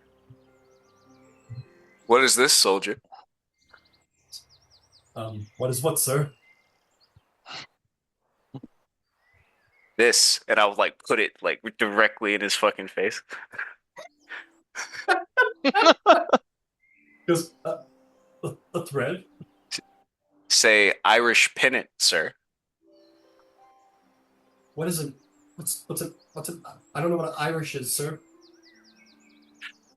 I don't know, a fucking Siren pennant. I don't know. What would be the Gotcha equivalent there. of? The Castellan comes up and goes, kaboom, and punches that guy in the face for talking back to you and also having a threat out of fun. He fucking just like fully like, goes around and like knocks the guy out. And he'll say, for his failure to meet inspection, the whole brigade will run 100 laps around the village. And they go, oh, and they go, and they all start, I don't know, but I've been told Philippe Gaston is getting old. And I don't know. And they all go off running. The one guy's on the ground, like, right, called out. Which one's on the ground? And the Castellan bows to you. Bows to you, Taunton. He says, I take full responsibility for the laxity in my men. I apologize for their As you should. failure to meet inspection. I'll give this. I'll put this in front of Castellan. He takes it. When this one wakes up, be sure that he has a name for it. And if inspected again, if he does not have this in his left breast pocket, then there will be severe consequences. As you say, sir, I promise the next time you hold inspection, there will be no next time for this kind of insult to the Bastion. But this one, he will keep this with him at all times. He will name it. He will I will feed be it. sure to assign him the most disrespectful nickname, which he will carry for all time. So just so you know, whenever these are found, they have to keep it with them. Like the soldier has to keep it with them, and they have to give it a name, like Sparky or fucking, some shit. And then they keep it with them, and then when they get inspected again, they'll have to pull it out. Sparky reporting for it, Anyway, stupid That's shit. ridiculous. Yeah. Yeah, Buddy's on the ground like a fucking dead Skyrim NPC. Yeah, like that fucking the Family Guy arm on his back. And anyway, things progress. The 11 soldiers go marching out. The one guy's out cold. and it continues business as usual.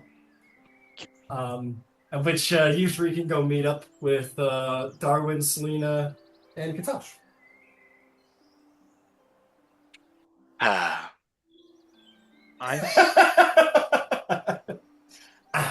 better. I I'm I kind of satisfied. want a bear. Yeah, someone just like, I think I'm gonna get a barracks. I think I'm gonna get a barracks for my, for my I think I next need one of those. facility. I think I'm gonna get a barracks.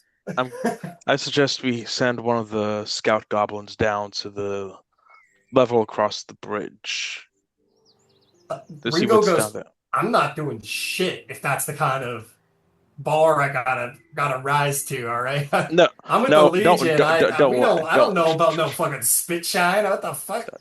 don't worry. It doesn't. This doesn't apply to you. Oh, It applies to them, not you. I don't rank them, right? Yeah, you're in a different Yeah, organization. okay. Don't patronize me. All right, I'm going. Wait. Am I going to the 6th level or the 7th level? Because I know that there's 2 ways to go. Seventh. I think we're going to the 7th? sixth. I think we're going to 6th level next. So you just got down to 7th level.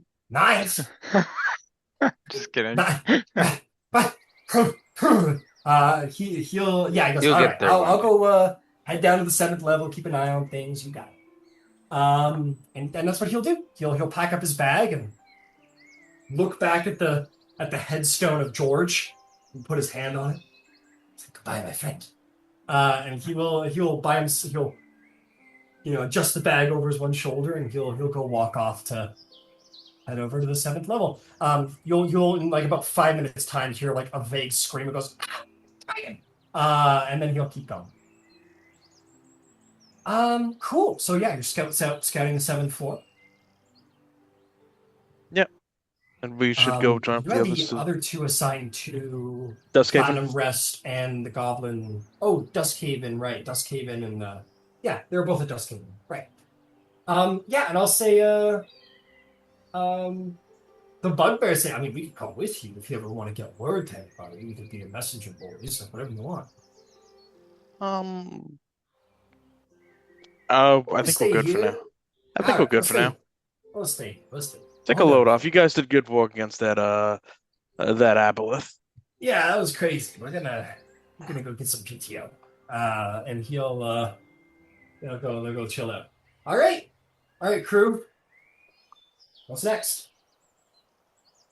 I say level 6, level 6, level Darwin's 6. gonna come out of his workshop.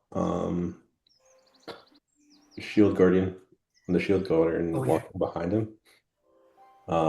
But I assume that the saddle I ordered last time would have been ready after the end of the downtime, and the Shield Guardian comes out and basically strikes like whatever his name is, the blonde guy, the black shirt, Johnny something, whatever from back in the day. Oh, Johnny Bravo. Yeah, he does like a Johnny Bravo pose, goes and like strikes a pose and shows off his saddle. Yeah. Fit him with the saddle and he shows it off. And then Darwin just mounts him and says like, I am ready. I'll say that the saddle like has a latch and it lets down like a like stairs, and you can like ascend the stairs and then like do the latch and it'll go. So you have like a cool way to get up and down. Yeah. All right. You get on, you're like, oh, I put it on backwards. And you're good. All right, you guys heading down to the 6th level. Fantastic, guys. Fantastic. Let's do this thing. The Lost Level, as it is known. Willow goes, okay, bye. I'm done. I'll just be here. Would you keep watch over Green till I get back? Oh, yes, of course. I'll keep a really good watch, I promise. Of course. Teach him as much as you can. He's new. Yeah, he might like to hang out with the older trees and There you learn go. something from them. No one teaches a tree like another tree. And she'll take Green off to go introduce her to the local trees. Who will be the trees all go, oh, all too happy to Babysit Green, absolutely. Don't let them Um, bully him. yeah, there's gonna be your first day of tree school, but don't let them bully you. You know, Tree Tree school. school. tree school. Yeah, You just came up with that on your own? I did. Yeah. Good job. What That's is great. that That was supposed good. to mean? Yes. Incredible, guys. Okay. A little while later, 1 hour later, you guys say the green dragon's like, "Lord," and you guys head over to the lost level. Um, once more, you've made your way through the Umberhulk tunnels and back out onto the way. So you all end up here. Before we proceed, I just want to see if person who built this did the dimensions correctly. And lo and behold, they did. So I get to make you guys proper size, which is so cool. Fantastic. So, you guys have brought so many people with you. Yeah. You got Mar, Melith, Shield Guardian, Yeah. Bob, Smokey. They're all with you. Oh, Bob's been dead for a bit. Oh, Bob's been dead. Yeah, Bob's. He's like C3PO, like half built in your workshop. He goes, "Why will you not return me to proper functionality? Finish Or me, better yet, father. give me a hacksaw." Bob yeah, died? yeah, Bob got beaten up in one of Yeah, his he got battles. killed, and Darwin's philosophy is obviously I need a better design before I make another Bob, Mm. which is why I haven't used that spell yet since. Oh. It's All right, amazing what you miss when you miss a session. Oh, yeah. Yeah. Okie dokie. So, with that, you find yourself in these familiar places. Where would you like to go? Let's start back. Let's start where we had that large fight and stretch out from there. With the Umberhulks? Yeah. I With the mean, from dwarf? the Duergar. Oh, yeah. Sure. It's still short any kind of dwarf, but so we can't open the doors. Well, you're not just any dwarf, but the dwarf who with royal blood. So, not just any He's dwarf. dead. Yeah. The king, He is king of dead. the mountain. I Dead. cast Mage Armor. All right. Do you think the royal dwarf needs to be alive? Well, let's figure that out. We'll cross No, that bridge when we get there. that would be disrespectful. Um. Okay. Onatar's like, are they trying to hack my door? The fuck? Incredible. So, you guys want to head back to where you guys did your fight with the Duergar, right? Just to be clear. All right. You head south, back into these like messed up vestilaries, which you've been through before. Make your way over to here, back to this hallway. Originally, you had gone right, but you know that the faster route is just to go straight now. So you just head straight. Many doors here that are unopened. Pass not yet tread. But you take a right. You head into this room, which is sort of like the antechamber room, if you will. This is what is known as a grand vestibule. Rough walls, quartz pillars that sort of glow. Engraved double doors that are open and have been open since you've been here. Images of a mountain with a gym with the symbol of Onatar on it. The edge of the indentations serve as handles. And you make your way through, and you find yourself into a place where there's quite a few Duergar skeletons laying around on the ground, mostly skeletalized after about a month or two or month and a half since you guys killed these guys. So they're starting to look a little messy. I don't think things get skeleton that fast, but Certainly zombies. Certainly those laying around, zombified, fucking dead I thought bodies Actually, of usually Duergar. about 2 weeks to Oh! skeletonize. I have weird information that lives rent free in my head. That Well, is now an it lives in Eric mine too. fact. That is an errant fact indeed. Did the Um, Umberhulk not come back and eat him? if they did, no, probably not, because they were pretty certain that Selena tried to kill him, and then he ran away. So maybe not. But anyway, you see inside what remains of their clothes and armor is the skeletons of some Duergar, and the cloakers you killed from long ago. The clay altar yet remains from before, where you fought like an Irish clay golem. And then beyond it, the door of the Dwarven kings. Um, now what? All right, we can set up base here. Let's keep exploring the hallway. Do you want to explore where the Umberhulk came from, or do we want to keep going in the other direction? Um, what about this door? What did we learn that it was like cursed or something? Or You had previously found that the door. I believe I kind of had kept that.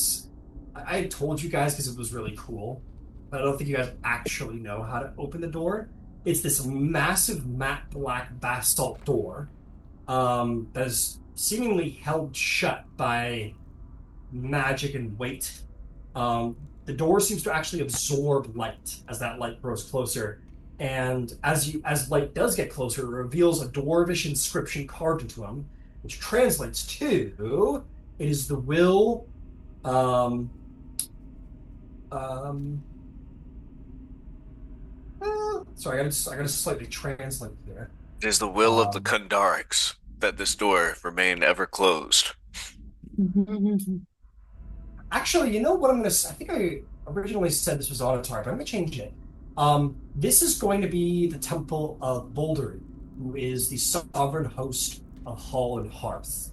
Um, very sort of like a dwarven driven god, I would say.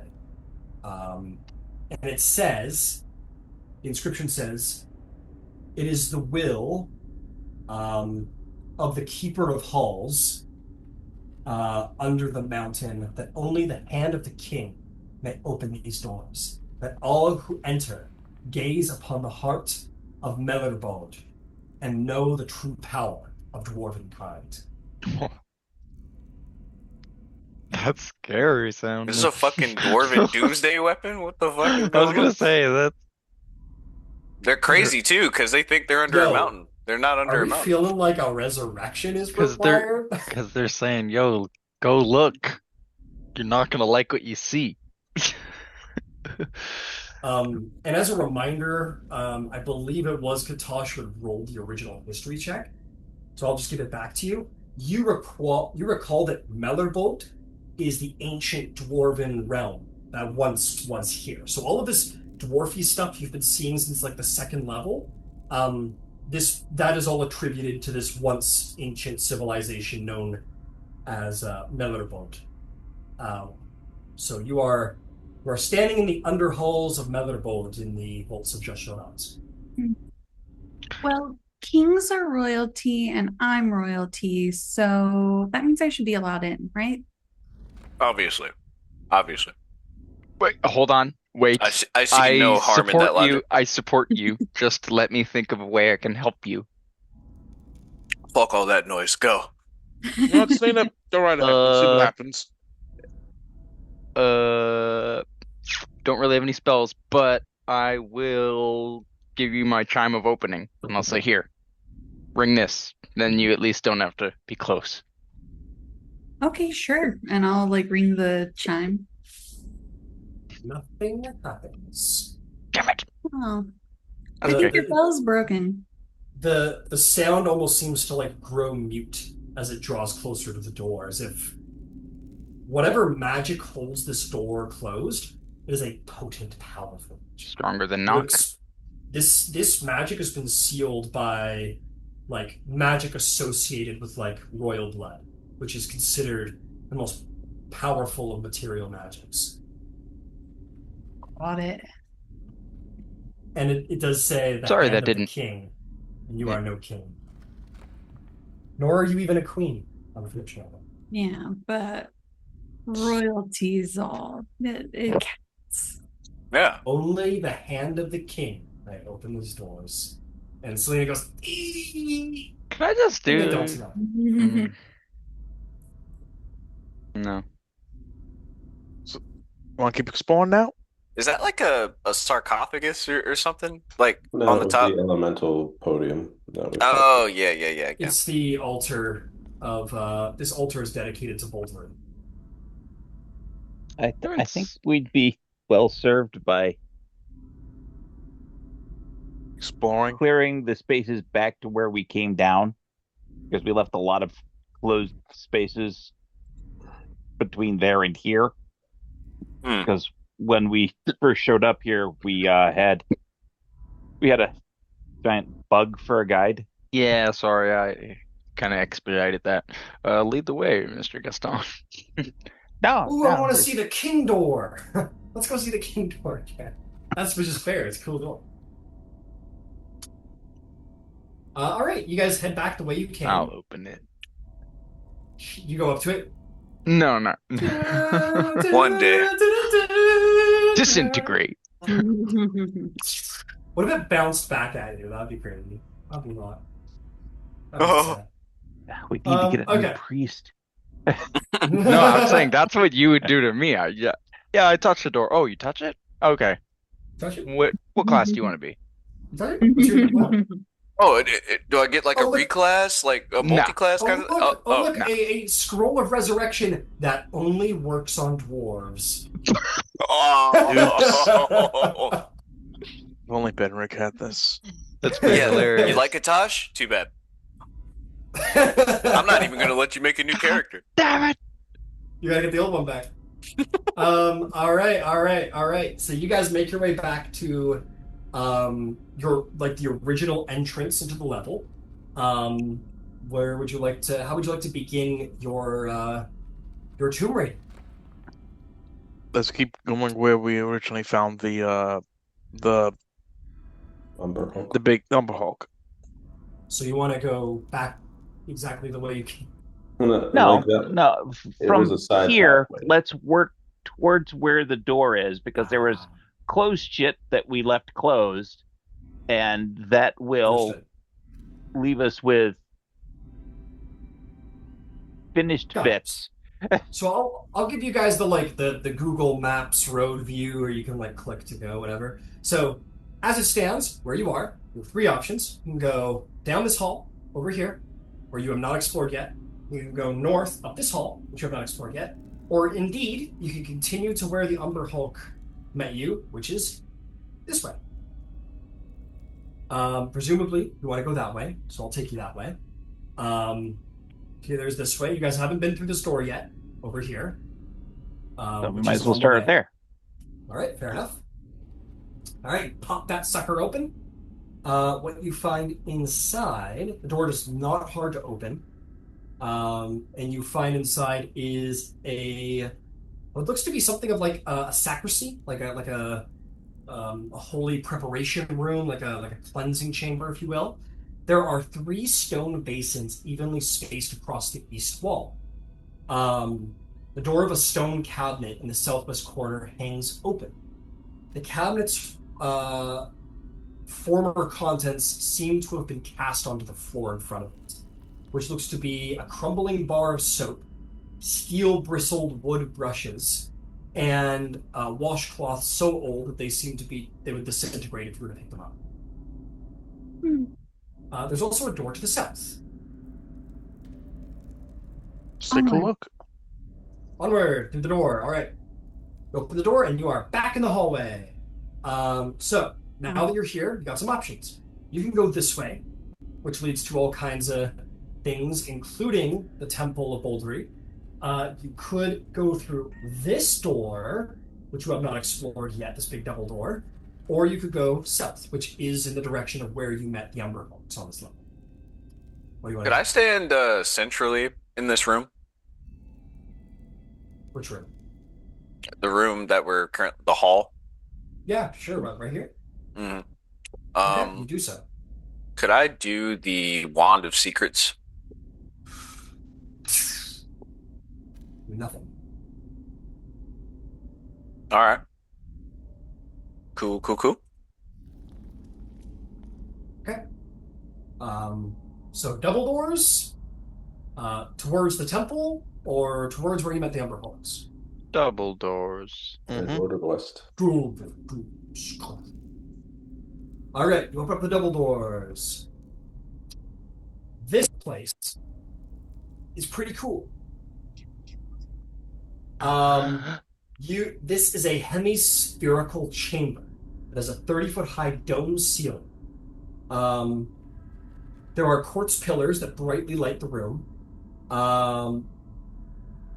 As you guys all enter, you can't. Oh, Philippe, you've got like a detect magic fucking shield now, don't you? Yep. Oh, I do. So you basically are like got permanent detect magic going, I think is the idea. You sense like basically what looks like a divination scan go over all the party members, and at its completion, the statues of two dwarves come to life, and like a red glow burns from within, and we're gonna have to roll initiative. Okay. Define have to. So it doesn't mess with two of us. Who are the two? You don't have to roll initiative. No, absolutely not. Nobody ever has to roll initiative. Nice. Okay. New house rule. Okay. It's not even a house roll. Nobody ever has to roll. Yeah. Those people will come over and try and kill you, and you can not do anything if you want. Mhm. That is entirely in this role-play game an option. Okay. Well, if they're in turn-based and I'm not in turn-based mode, I can just kind of walk around them, right? Imagine that magic Until their item. turn. That would be like an artifact. You don't need to roll initiative. You act when you want. That's kind of crazy. It's like Age That'd of be like Arcanum level shit. That'd be like some chronomancy nonsense. Mhm. Okay, I also need Smokey. So, marching order. Katash, you said through the doors. I'm going to consider that means that you're the first through the doors. Who is standing next to Katash? Who wants to die with me? I will die with him. I'm like, who wants to stand next to Katash? No. Boys, don't fight Katash over is me. like, who wants to die with me? And everyone's like, Okay, I will, fine, I I'll will, do I it. will. You know what? I'll do it. It's fine. Four people start fighting over it. Katash, let's go. All right. Everyone just Everybody- crowds in the doorframe. Okay. Roll. We're Okay. leaving. I want the whole party to roll, other than Tally, I want the whole party to roll a d20. Whoever rolls highest gets to die with Katash. Okay. Fuck. Everyone else will just have to die later. Okay. 9. No, 7. Okay. 18. 8. Oh, who's got better than 18? No one. Philippe's like, I will. And it pushes through. All right, Philippe, you're right at the front. That Hell tracks. yeah. Nice. And then we'll just start following up. Tally can be behind. Selena can be behind. Smokey will be behind you, Selena. Actually, I'm gonna put you a step back, Selena, because I think Mar is right on Philippe's heels. No. You push Mar out of the way, and he goes, "Not bad." Or I'll just fly uh, above them. That's fine. Whatever. Okay, you fly. You're like, he goes, "I'll stand with you, Philippe," and Selena, you're like, "I'll fly above you, Philippe." How about that? So Selena gets to die with Katash as well, it seems, and you'll just fly above Philippe. Fuck yeah. Smokey's like sad from the middle. Nero will be here beside Smokey. Melith will be right behind you. Darwin will be beside you, and behind Darwin is Mega Darwin. Oh, does he have a name? Yep, unmute. He is the Darwin inferior. Nice, I got it. Darwin inferior. Yes, he's the inferior one, is what every bad guy says before he gets stomped. He has burning hands, by the way. He never used it. Yeah, remember, he has those magical gauntlets that can store spells. It's true. All right. We did it! We have our turn order. Now just roll initiative, and I'll roll my initiative. These two statues are so fucked. Especially considering they rolled like garbage. I'm going to just say that each person's respective NPC will go at the end of their turn to make life easy. Okay. Natural 20. Oh, damn. I too rolled a natural 20. What are these guys good at D&D or something? Fuck. +0 to dexterity. I didn't know this was a skill. Fuck. God damn. Okay, they roll awesome Rogue 8. not pick This that is one going to up. go great. Okay, who rolled a 20 or above? Darwin, 21. 21. 20. Selena Katash, who wants to go first? Katosh got a nat 20, so you can go first. Fair you. enough. What'd you get, Tally? 18. What'd you get, Philippe? 7. What'd you get, Nero? 9. The statues are like, hey, we don't go last. All right, let me put on some battle music, and then Katosh, we'll see what you got. I think we need some heavy metal. All right, Katosh Budar. Everyone wanted to die with you, but you're the guy who gets to go in first. What would you like to do? Do these pillars look like they have like religious significance? They seem to provide light. There's no Mm. symbols on them or anything. They could, but you're not sure. You're not a sovereign host priest. Yeah, no worries. Thinking about just grabbing it and just throwing it at the guys. Well, it supports the ceiling, so keep that Yeah, in mind. yeah, exactly. I'll just cast There's spell religious magic. significance there. Spell magic on one. Dispel magic? Yep.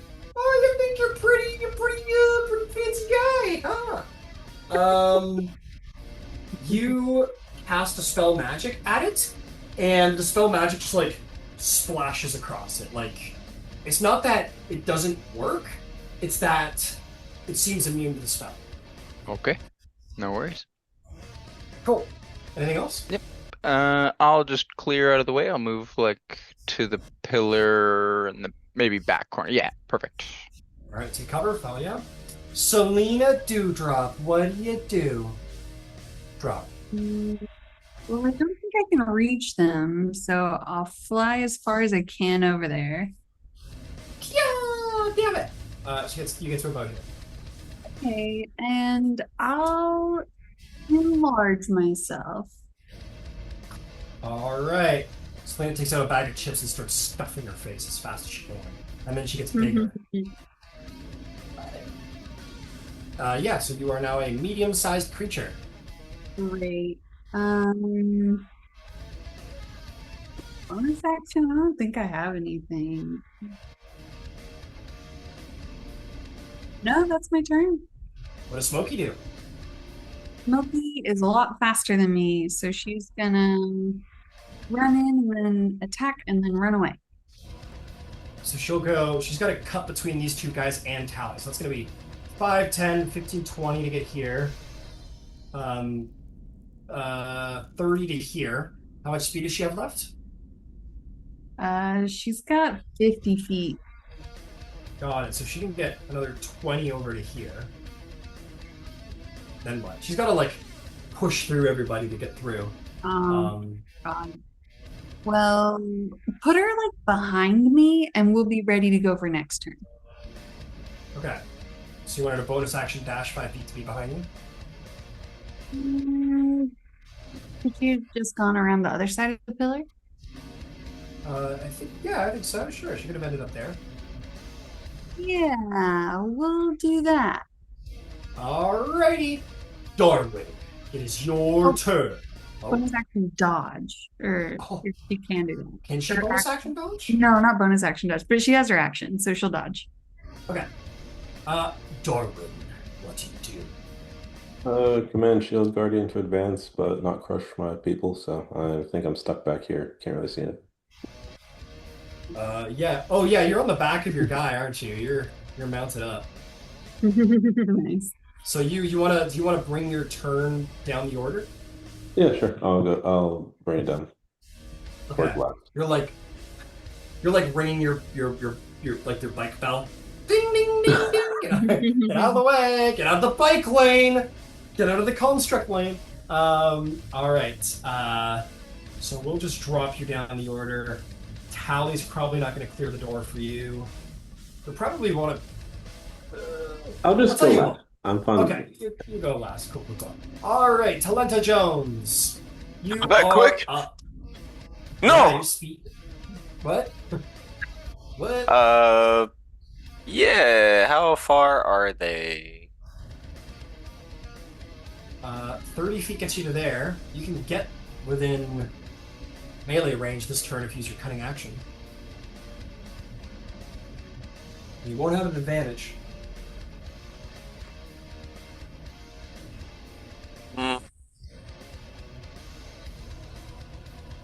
Yeah, why not? I'll use my cunning action dash. Okay. So you do. And then I'm gonna do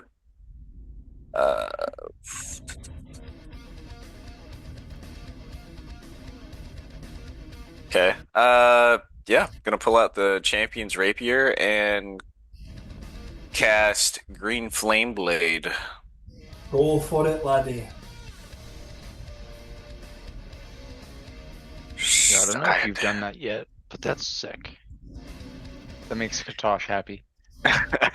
Yeah, this rapier is kind of juiced up right now. Yeah, the undead slayer. All right, 24 to hit. Oh wait. Oh, okay. Not a crit. 24 will hit. Roll some damage. All Give him right. steel, laddie. Give him steel, laddie. I love that. All right, 3. 7. Then that'll be extra D8. Oh, that's trash.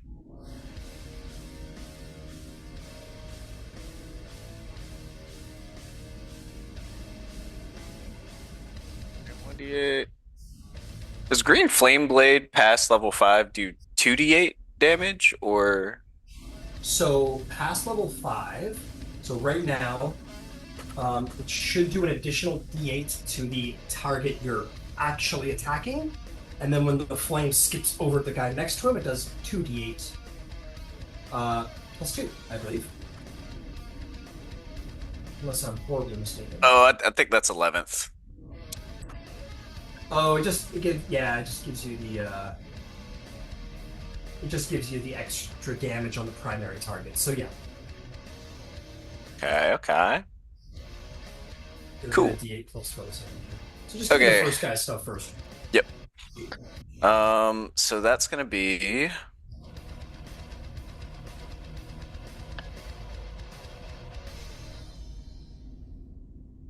so 13 damage to that guy.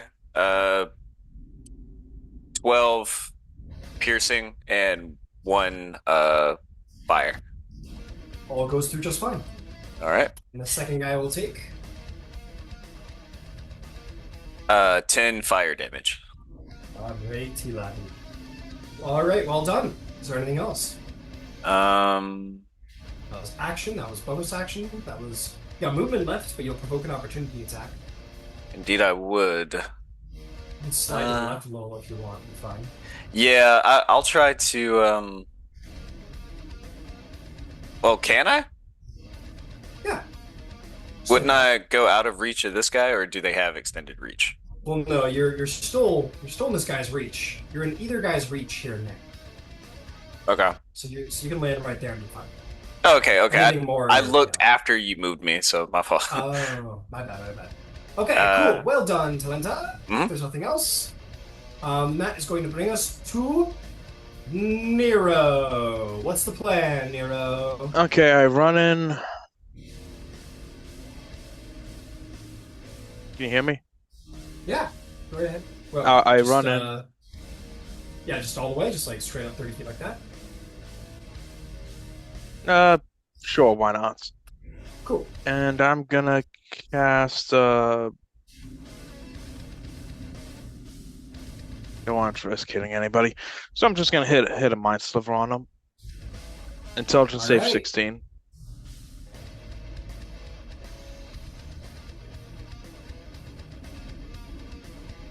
The one on the right. A failure. Mind sliver. Yeah, 3 psychic damage and minus 1d4 next save. Understood.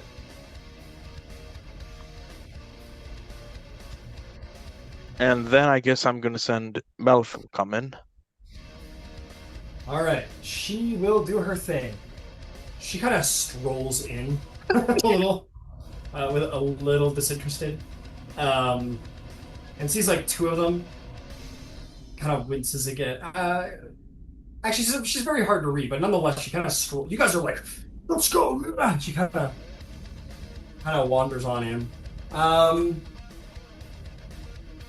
She'll kind of look at them, cock an eyebrow, and say, hey, "You've got this one," and she'll dodge in her turn.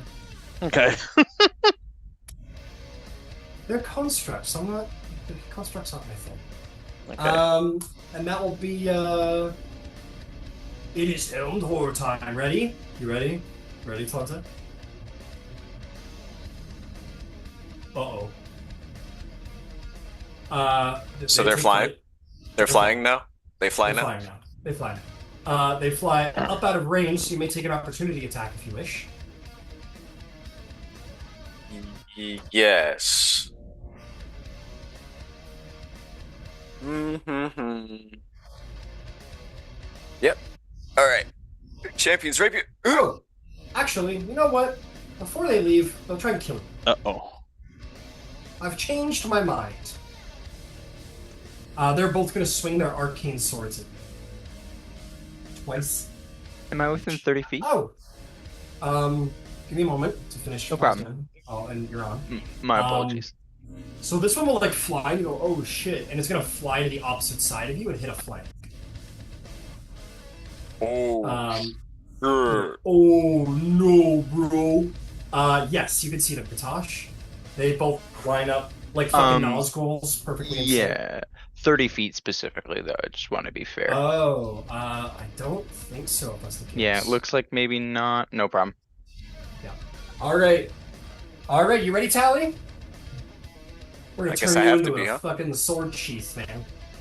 Here we go. That's gonna be 8. It's gonna be 17 on the first attack. That will hit.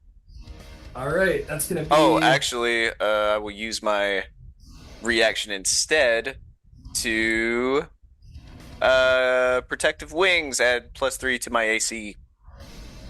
Alright, that one will miss. Does this last the whole turn? Just against that attack roll. Alright, that attack will miss then. Next attack coming in hot is 21 to hit. Yeah, that'll hit. Next attack coming in. I'm gonna expend my reaction to extend a runic shield for Tally. Effectively, when he's hit by an attack, re-roll the die 20 and use the new roll. Okay, got it. So then that's going to come out to 15 to hit, which I don't think hits. It will not. Hey, so that's 2 We attacks Sirens right gotta now. stick together. I'm gonna move on to turn attack number 3. That one's gonna come up to let's see here. Sorry, 22 to hit. Yeah, that'll hit. And the fourth one, to get it out of the way, it's going to be it's only 14, which will also miss.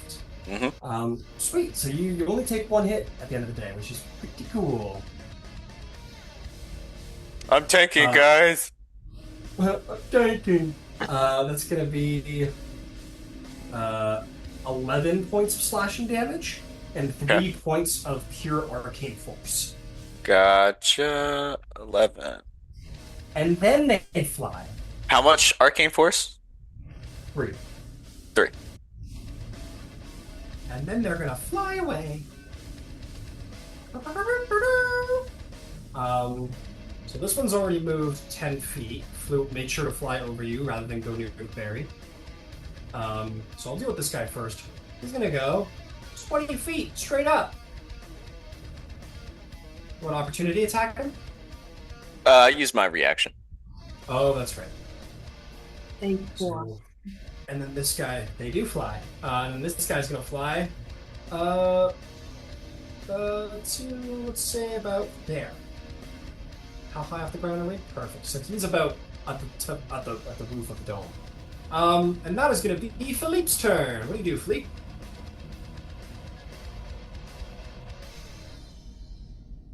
Move forward to the center of the room. Okay. 15. Bonus action, I'm going to get larger. More specifically, I'm going to get large. Nice. So you do. And I'm going to Henry Cavill the hammer and turn it on. All right. The hammer ignites, declare igni, and it will light. Storming in with shield and hand crossbow, he sees a bunch of flying suits of armor and goes, I'll do my best. Mar runs in. He will run 30 feet. He is going to bonus action cast Levitate, and he is going to draw his short sword and hold his action. With very much a look on his face of like, this probably won't go well. Because all of his shit's based on poison. Alright.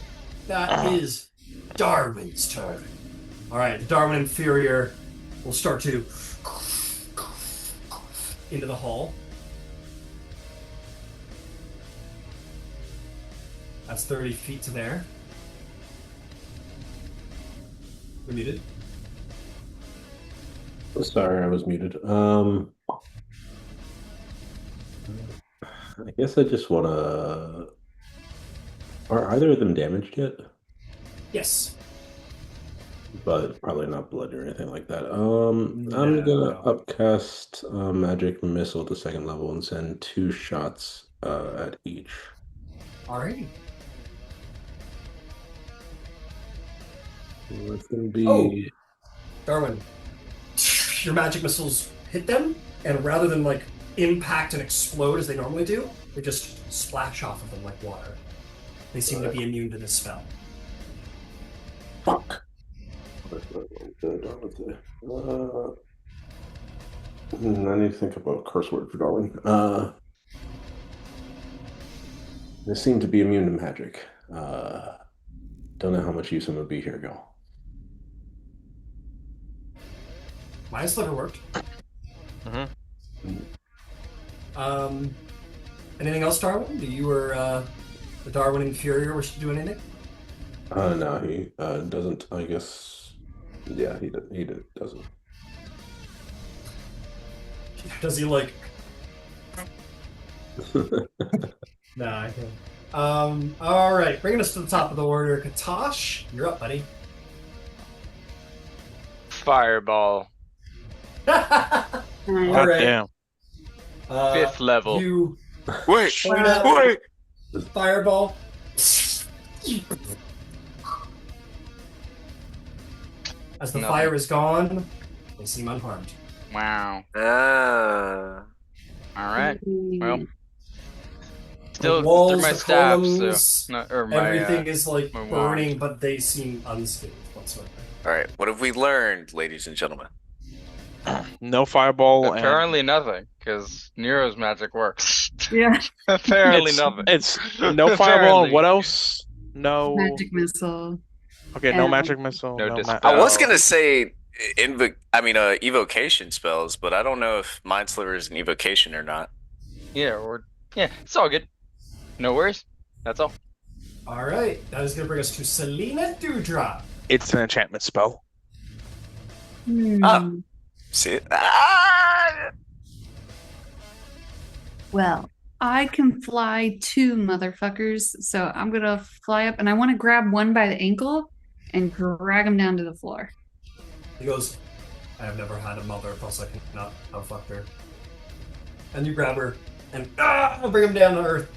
You, my friend, need to roll for me an athletics check to shove them to the ground.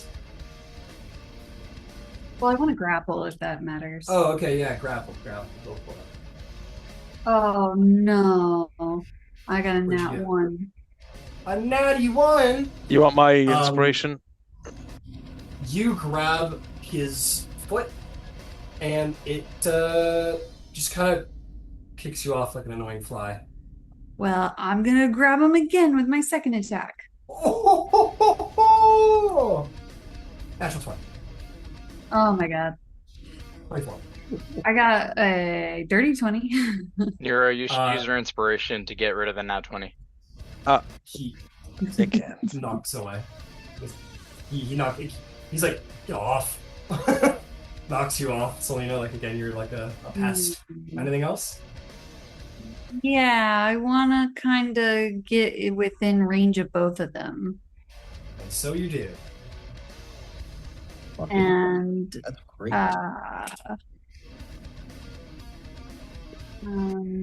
that's my turn. Let me ask you a question. Hmm. Does Smokey have a climb speed? Yeah, she's got a 40-foot climb speed. Smokey goes 5. She goes 20. So 25 out of 40 feet. She starts climbing it like a fucking bear up a tree. Yeah. And she's gonna go. She's 40 feet. She's spent 25. That will be the end of her speed, but she will get into melee at the lower guy. Cool. All right. So that's an 18 to hit. That will not hit.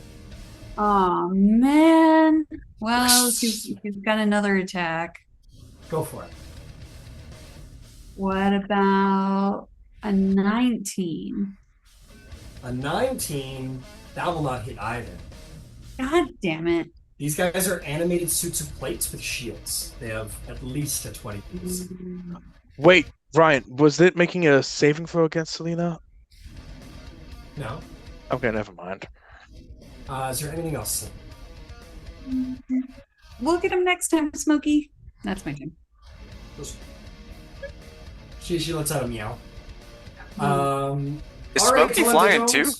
Smokey's climbed up the side of the pillar like a Oh. bear. Gotcha, All right, what do gotcha. you do, Talenta? Selena and Smokey are fucking duking it out. What do you do? Well, I can't really get up there.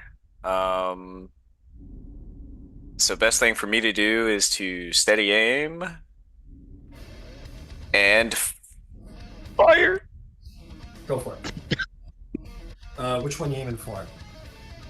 The one that's already the one that is Okay. most damaged. Okay, sure, this guy. They're gonna get a +2 to their AC for half cover because you're shooting up past Smokey and Selena. A likely story. I mean, they're there. Yeah, I know. Allegedly. Dirty 20. Dirty 20 will miss for the cover. You almost get him, but like Smokey just kind of gets in your way and you divert a little to the side and just miss.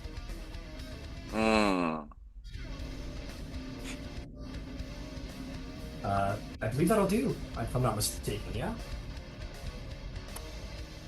Unless you have like action search or something? That was action, bonus action movement? Yeah, I'll action surge. Alright, give it another try. Go for it. You still have advantage? On my next attack roll on the current turn, provided I haven't moved. So this will be one extra roll. See if you can do it.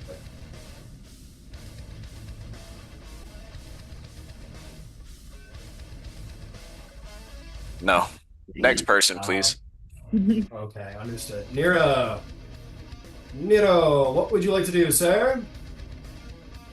Oh boy, oh boy, oh boy. They're clearly like dwarven plate armor, by the way. Like they're suits of Okay. dwarven plate, of ancient dwarven plate armor. Okay, And obviously not meant to be worn, by the way. Like they don't look like regular suits of animated armor. They look like specifically built constructs in the shape of dwarven armor. Okay, so that's the thing. So, let's try this. I'm gonna cast Vortex Warp on the one that took the damage from the Mind Sliver, and trying to put it down right next to Talenta, next to Bleep. How long is the Mind Sliver? Until the end of my next turn. Okay, gotcha. Okay, what's the saving throw? The saving throw is a con for the con 16. That'll fail. Oh wait. No, he succeeds. Never mind. It looks like it's gonna work, and then the magic struggles to take hold of the armor, which is clearly magically resistant. And while it doesn't splash off of it like it's nothing, like the other attacks were, it doesn't quite take hold. Okay, it's annoying. Nero's gonna run away towards the side Katash is on.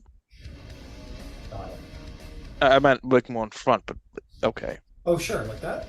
Oh, like that? Yeah. Okay, cool.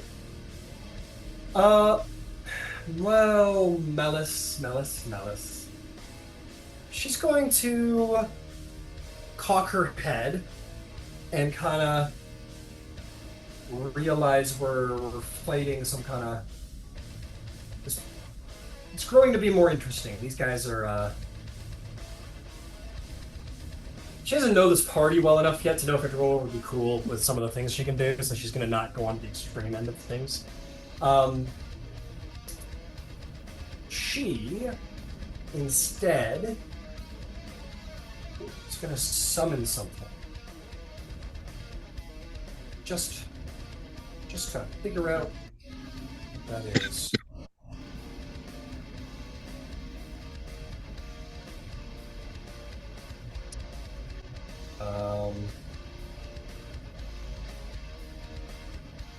Did you let me make a religion check to try and see what type of cleric she is?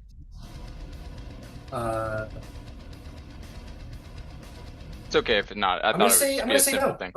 Yeah, No I'm gonna say you're gonna have to like interact with her and find out and talk to her if you want to like. No worries. I'm just checking on something quick and we'll get to it. Damn it. Okay, that's not gonna work.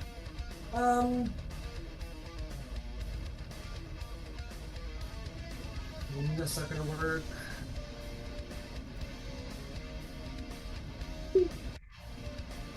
She's gonna... I think she'll just use, like, her general drow magic.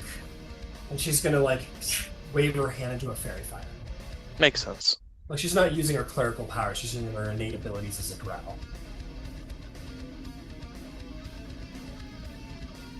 And... they succeed. It doesn't... fail to take hold. Yeah, she moves back towards the pillar too. She goes, she says in the tongue, she says, my abilities are not built for constructs. And that will bring us to the bad guys. We're going to flank and attack Selena. It'll be a great roll because I've got my cloak displacement.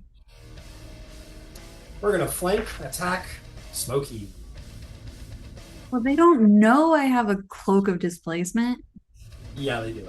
That's what the cloak does. It displaces you. There's like multiple, like your vision, your image is hard to track. It's the whole point of the cloak. Smokey, they'll regret it if they hit Smokey. Well, we're gonna try.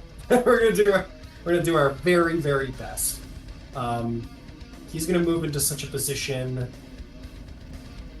where they can't get opportunity attacked by you, Selena.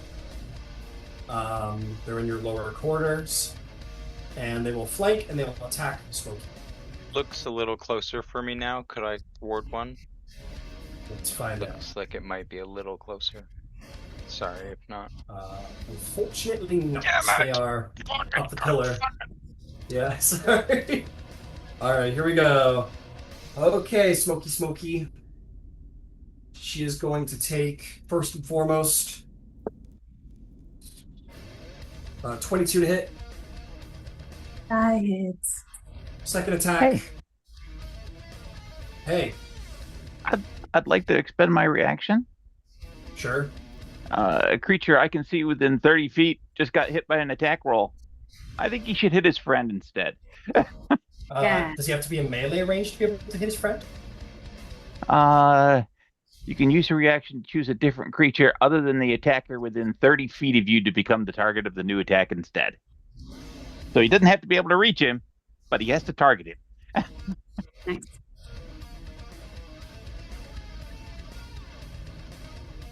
I don't know, that wording's a little dicey, I think, because you can pick anyone within 30 feet to be the new target of the attack, but if he can't reach, he can target him, but if he's not within reach, you can't hit him, right? Yeah. And I think it tell him magically that- I would sends argue, that yeah, ball. I would argue it magically sends it over there. Yeah, that's fair. So, I got no problem. I'm just There after is an Smokey exploit not for getting that. hit. yeah, let me just. I got The the web Because Webs on have one told me. hand, because it doesn't say it damages the person within 30 feet. It says it targets. Yep. So I'll tell you what. I'll consult the internet. What is this? What is the feature called? The Cloud Rune. Cloud Rune Knight.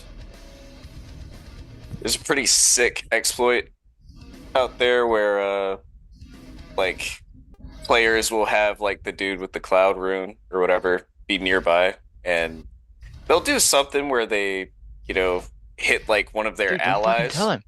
Oh, I'm just kidding. I'm joking. No, what is it? They hit their ally? no. I'm Just- interested. I'm interested. Yeah, but you hit one of your allies, like, the rogue with sneak attack and, crit max and whatever, and then you send it to the enemy. I'm gonna let it through. Yeah, I'm gonna say. Well, I'm gonna say like his sword doesn't actually like divert and hit the guy. You kind of like. I don't know, like he strikes and it kind of obfuscates through a cloud and then comes off of him, and it's your magic that's hurting him. Whatever the flavor is, Portal there guns. seems to be conflicting things on the internet, but I'm gonna let it through. I'll take a harder look at that later. For now, he spends that attack on it. Oh fuck. What did I roll? 22. 22? Okay, yeah, he hits his buddy. If that's the case. Who will take. Ooh, that's pretty good. 74, it's gonna be 11 slashing and 8 force damage. That was pretty good on the attack. He's gonna try again. That one's going to be 26 to hit. Oh, yeah. Oh yeah. Alright, Smokey. She's taken 6 slashing and 9 force. Next guy's attacking. Natural 20. No. And the last attack is going to be a 23 to hit. So both attacks go through. Yeah. All right, the crit is going to be 16 slashing and 20 force damage. Oh, she's down. No. Smokey goes and falls off to the ground, and it's going to take a death failure as she hits the ground hard. No, Smokey. Look, she's bloodied. She's covered in blood. Oh no! Oh, poor Smokey.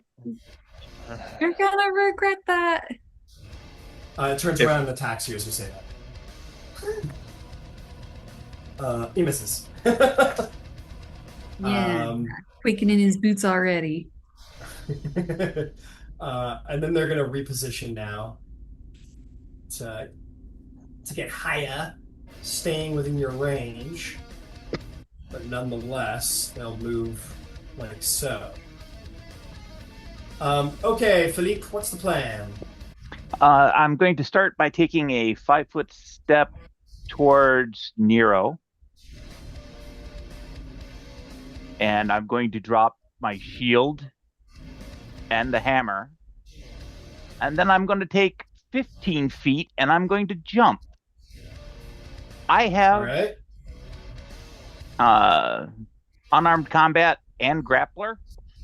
And I have 2 attacks, one for each of you. You're coming down with me. Okay, so your grapple range, just to keep all this kosher. So let me see here. So you occupy a 10-foot square. You have a jump of +5, +3 is 8. I'll give you the 10 feet at that point. Might as well at that point. So 5 feet, like 10 feet in the air. So you get right in the melee with Buddy. Should be at about this height, but nonetheless. You're occupying 10, so 20. And then you've got the 10-foot reach. So yeah, you can reach this guy. You're grappling? Yep. All right, make me a grapple. I'm going to use human too. Because I'm not keeping a 4. There. Oh, and I should have rolled it with advantage anyway. 21. You will succeed. You reach up, you grab his leg. I like to leave it up to the player. I don't know if there's any specific ruling about point of order, but if you want to attack, complete your turn in the air, or if you want to come down with him first, I don't care. Whatever you want. I want to come down with him first. All right. You come down 10 feet. You have a 10-foot reach, so he's coming down to here while you can still reach him. Well, he would be within that, so he'd be here. Yeah, you bring him back down to Earth. So you've got him like that. What now? I assume you've dropped your shield to do this, by the way? Yeah. I dropped the shield and the hammer both. Oh, okay, cool. I got a hold of him. I've got grappler, so I can move him. I've got movement left. I'm going to take him over next to the giant robot. Fair. So Punch away. So you went 5. You used 15 feet. You can do, easily 10 to there. And I'm going to hold him right out in front of my chest. Yeah, you're a large creature. I'm not worried about your we're going to call that the end of your speed. But yeah, you bring him to like, he's still up there, but you kind of like, all right, over here you go. And he's, I believe, now in reach of the Spirit Guardian. Or sorry, the Shield Bearer. All right, very interesting stuff, Philippe. Well done. You have the extra attack. If I'm not mistaken. Used one attack to grapple, right? I'm going to use the flying guy as an improvised weapon. I'd like to bash him on the floor. That's fair enough. Make me a attack roll. Make me an improvised weapon attack roll. Puny god. Yeah, literally. 20. 20 definitely hits. Well, you just hit actually. What the fuck is the damage dice for this now? Feature and trait. Let me take a look at the defeat quick like a bunny. It might make Yeah, our go for it. lives all a bunch easier. Yeah. Did you just say a Enhanced 20 hit, unarmed right? strike. I do die 4 plus 5.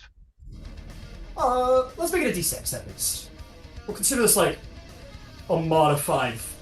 You know what? I'm gonna bump you to a d8. I take it back because he's not only falling; he is being brought down. So make it a d8. That'll be 13 points of damage. All right.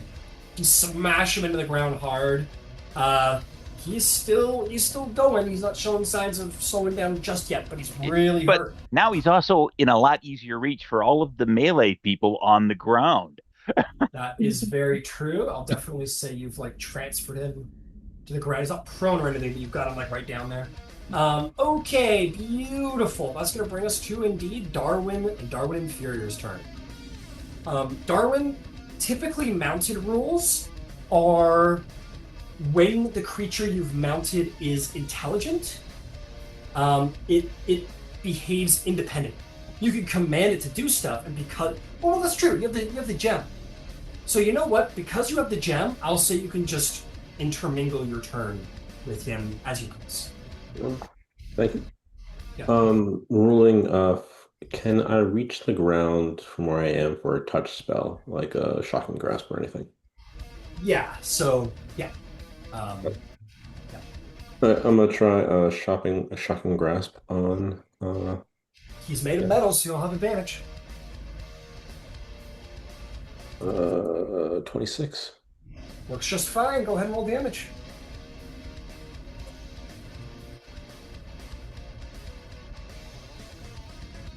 Seven. 7. Wait a minute. Fry his fucking circuits. He is looking. He's. A construct can't be bloodied, but you see that like red internal like life light like starting to flicker. So he is technically blind. And then I'm a command Shield Guardian. I'll just like send a mental command to like crush, and he's gonna do 2 fist attacks. All right. You say crush. He brings up a massive leg and goes to stomp. The first one would be a 16 plus 7, 23. That will hit. You can crit fish if you wish because you are flanking with feet. What does crit fish mean? It means you would have advantage. So while you hit, you can roll again and possibly roll a nat 20, and so you just fish for a nat 20 basically. Okay. No crit fish. All right, no worries. Roll me some damage.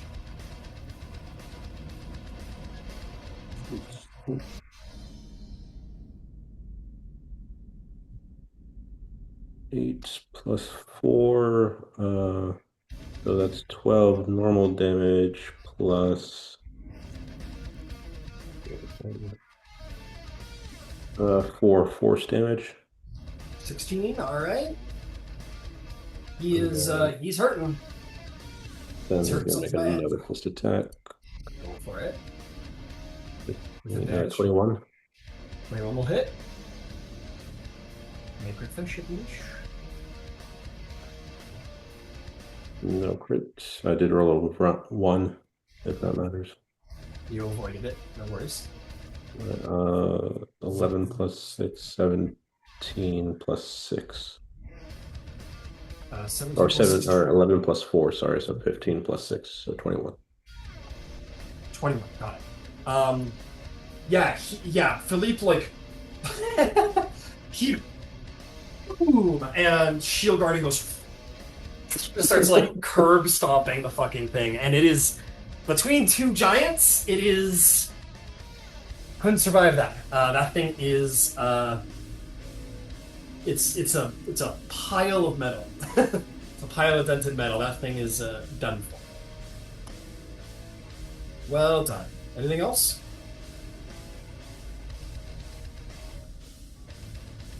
I'm sorry, I was muted. That's it. Alrighty then, Katosh, back at the top of the order. What would you like to do? Where's my good buddy Tally at? He's all the way on the other side, right? Oh, he is, yeah. Yeah. 40 feet. Okay. I will using the pearl that the priestess from my sanctuary gave me, give him a 3rd level healing word. Oh, cool. Yep. So that'll be a bonus action. Let me roll You're gonna that. tally, so you can tally this? Yes, correct. Alright. Oh my god. I forgot it's a 9. Give me a minute for that, Brandon, but you did take damage, right? I did. I don't know how much healing a 3rd level healing word does, but I hope you didn't just overflow free me with the slot. healing. Oh, It's a okay, free okay. slot. Yeah. No worries. And then for Smokey, I will do a channel divinity, divine spark, heal 2d8 to them. So I'll roll that now as well. Yay! Smokey's not gonna die. When the cleric be clericing. Yeah, damn. 2 heals. That's pretty good. So much light. This guy is like so cool. Wow.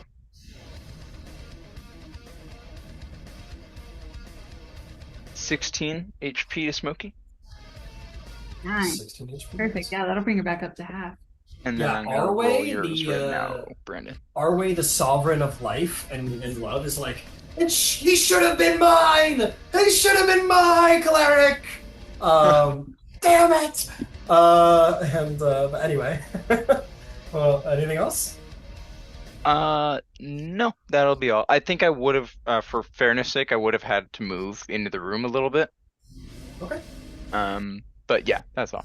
How much Just so healing that for Tally, by the way? I'm doing that right now. Okay. Sorry about that. And a question for you, Selena. Has the healing brought Smokey out of the bloodied state? Half health. I guess she's 1 point away from half health. So she's bloodied. Got it. Damn it. Understood. Yeah. Should have All right, reversed well it. done. Well done, Katosh. Selena Dewdrop, you're facing down a flying, mean dwarf armor bastard. What do you do? Yeah. I take my revenge. In the name of Vengeance is a dish best served cold. She's gonna A make muffin man? an attack. Oh my god, I can't hit for shit. But okay, I've got another Save. attack. This is like the 6th attack that's missed. Oh man. That's Yeah, why I I'm decided to heal. I was just. Well, both my attacks missed. I've been since Selena Jaegered another player's character and did a 100 points of damage against my Minotaur on Sunday. At nighttime I've been like, true. So this is repercussions of that. Curse her! Wow. Curse her! It's true. You've taken up more space in the bed and everything. Generational beef. I've got something for this. I'm gonna Cross-planar beef. cast Fairy Fight. So my enlarge goes down, but I'm gonna cast Infernal Challenge. But we dubbed it Fairy Fight. I mean, fight. Come get me! Come get me! Apologize. And she's gonna tell him to apologize to Smokey.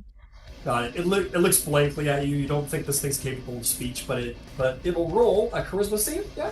Yeah. Or mercy. This is a 17 save. Yeah, it saves. It looks at you blankly, like as if to say, like, no. Like in a I full hate Christopher you Walken. so much. Is this the Rhino the armor? All right. Well, That couch is looking real good tonight. It's not my fault. It's really It's a- shit. As she slams the door in your face. Come on, guys, back me up. Hey, I ain't giving a shit. That's your business, not my business. Traitor. I hate you. All right. She stands up. And she is going to go 20 Whimpering feet pain. up the wall. And Smokey goes, revenge time, yes. And is going to swipe up. You may go ahead and make some attacks as Smokey. Okay. Oh boy, this is risky because she's hurt. Okay. So Smokey desires revenge. does Smokey have a flank with me? No. Okay. I hate you. 25 to hit. Yeah. That will hit! Yay! There we Roll some go. damage. Roll some damage. The blood is on the outside. It must be inside now. We rolled 10 points of slashing damage, and she's going to attack again. Woohoo! Keep it going. Oh, it's a natural 19, which she has improved critical, so it's a nat 20. Woo! Smokey! Ooh. Roll some Yeah, damage. getting her own revenge. So proud of her. 12 You see as points. she claws for one and then draws a sword out of nowhere and stabs it and puts it away. You're like, where did the Fucking gun. Just like quickly. Just does it. What's the damage? 20 or 12 points of damage. 12 points of damage. Got it. And then- He's hurting. The light is flickering harshly inside. Can she move away with her Disengage? speed? Yeah, bonus action disengage and go back down 20 feet. She ran out of speed. Oh, she has a climb speed of 40 feet. Yeah, but she had to use half that movement to stand up. And then she No, went why 20 did feet you up put the her side of in the hill. danger's way? Because Smokey desired vengeance. Oh no. Blood debt must Hold be on. repaid. Smokey, I will say this. I'll tell you what. If you wish, Smokey can just let go, and by it being forced movement, she can't be hurt. And I'll allow you to make an athletics or acrobatics check to land on her feet because she's a cat. Yeah, let's do it. All right, maybe an athletics or acrobatics check. Your DC is 20. 20. I'll give you advantage because she's a cat. It's 2-0. But it's She's falling 20 feet, so yeah, the DC is 20. oh, we did it. It's a 23. Way. Lands on her feet, and then kind of like does Come here, the thing kitty. against the Come here. pillar. She brushes the side of her fur against the pillar and goes. And then Tasha like, come here. She will bonus action dash and go. And, like, meow over at Natasha. Perfect. Amazing. Can she awesome. bonus action? She'll purr and kind of do that against you. Yeah, I'll just pet her at this point. I'm like, you guys got that. Incredible. Is that okay? Cuddles. She's gonna bonus action dash at the Katosh at the Oh, promise of pets, unfortunately. Cool. But I will put her behind Katosh. In fairness, Yeah. so we're safe. All right.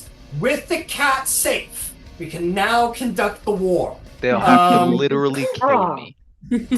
Oh, thank God. All right, Tally. Now that the cat's safe, you're like, finally, I can fight. All right. What would you like to do? How far is the one that's on the ground? Well, he's fucking dead, so. Oh, yeah. Unless you're. I mean, you can go and try and get his cool shit before Nero, before the battle ends. That's a big move. That hasn't been achieved yet. Yeah, he runs over. Like in the middle of battle. Right. No. And he was like, no! Alright. You want a bonus action fire up at the guy? Yeah, sure. Since Selena is within 5 feet, would this count as sneak attack regardless? Yes. Okay. So you can just take a straight shot if you want, still get sneak attack possibly. Mm-hmm. I think the way shit has been going, I'm probably gonna steady aim it. Alright, steady aim. You aim. Fire. AC 20.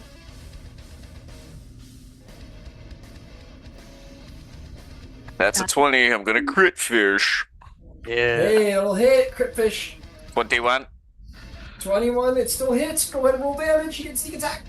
Okay. And whatever bonus the Cobra gets. Yeah. Booyah. I'm gonna roll that again. All right. So 9 plus a D4. And for the sneak attack, I'm gonna spend one of my D6s to do a cunning strike. Let me roll the 2d6s. Good. He's And really then- hurt, by the way. Hmm. He would be considered bloodied. He's pretty hurt. Okay. Well, I'm still gonna do a trip cunning strike and Fair try enough. to make him prone. Alrighty. DC 15 dexterity saving throw, sir. Give me the damage first. You got it.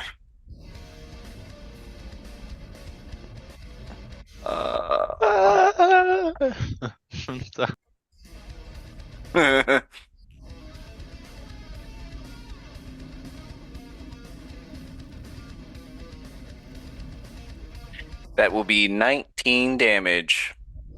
How would you like to destroy the Hell Horror? I think he takes a knee, he pulls back, and he's looking all over the armor for any sort of opening or weakness. And then I think he kind of looks from his angle underneath the left breastplate. He sees like a rotating, like a dynamo or something, you know, inside that's like rotating with Magitech or something. Sure. And I think he kind of tilts the bow to the side. He like grazes his thumb along the bow, the arrow, and it ignites with this green acid fumey kind of thing. And he lets it go, and then it enters, and then it just starts to wither away the internals as it just falls. That you find it, it's like right in sort of like the armpit where the armor is weak. It hits right inside of like the red arcane mist that floods out, and that red arcane mist discolors into that acidy yellow green, and that piece of the armor begins to disintegrate, and all the rest of the red flame either begins to turn yellow or completely sort of blink out, and then the armor just falls out of the sky like Iron Man when he gets frozen when he goes too high, and he just falls 20 feet and goes boom into the cobblestone, breaking the tires under the ground. With these statues are dead. Good job. Cool. Selena's arch nemesis. defeated. Yeah, Selena's gonna go fly down to the ground and just slam her hammer into him over and over again and say, I said apologize. Selena, Gears and it's gone. dynamos, plate metals flying around and off of her. Nice. Selena, no, it's not working anymore. It can't talk. A chunk of metal almost hits you in the head, and you're like, oh, fuck. All right, I'm gonna let her The have this. adamantine hammer is producing him. Yeah, Darwin, I'm you're gonna let like, her have no, the cool parts. and with that, the fucking helm horror is reduced to scrap metal. It is gone. This and for you, Mr. Archaeologist, this ancient dwarven relic armor from centuries ago is reduced to rubble. And A single it tear. deserved it. It deserved it. Yeah, Darwin and It belonged in a like, museum. It didn't Belonged. end up Belonged there. in a museum. I covered Darwin Inferior's eyes. He doesn't need to see this. Yeah. Yeah. Hey, there's Papa. some Why? It's just how they treat us, son. Why do they do this to us? This is our world. This is the world we live in. And Have to with accept that, we will call the session to an end, and the exploration of the missing level will continue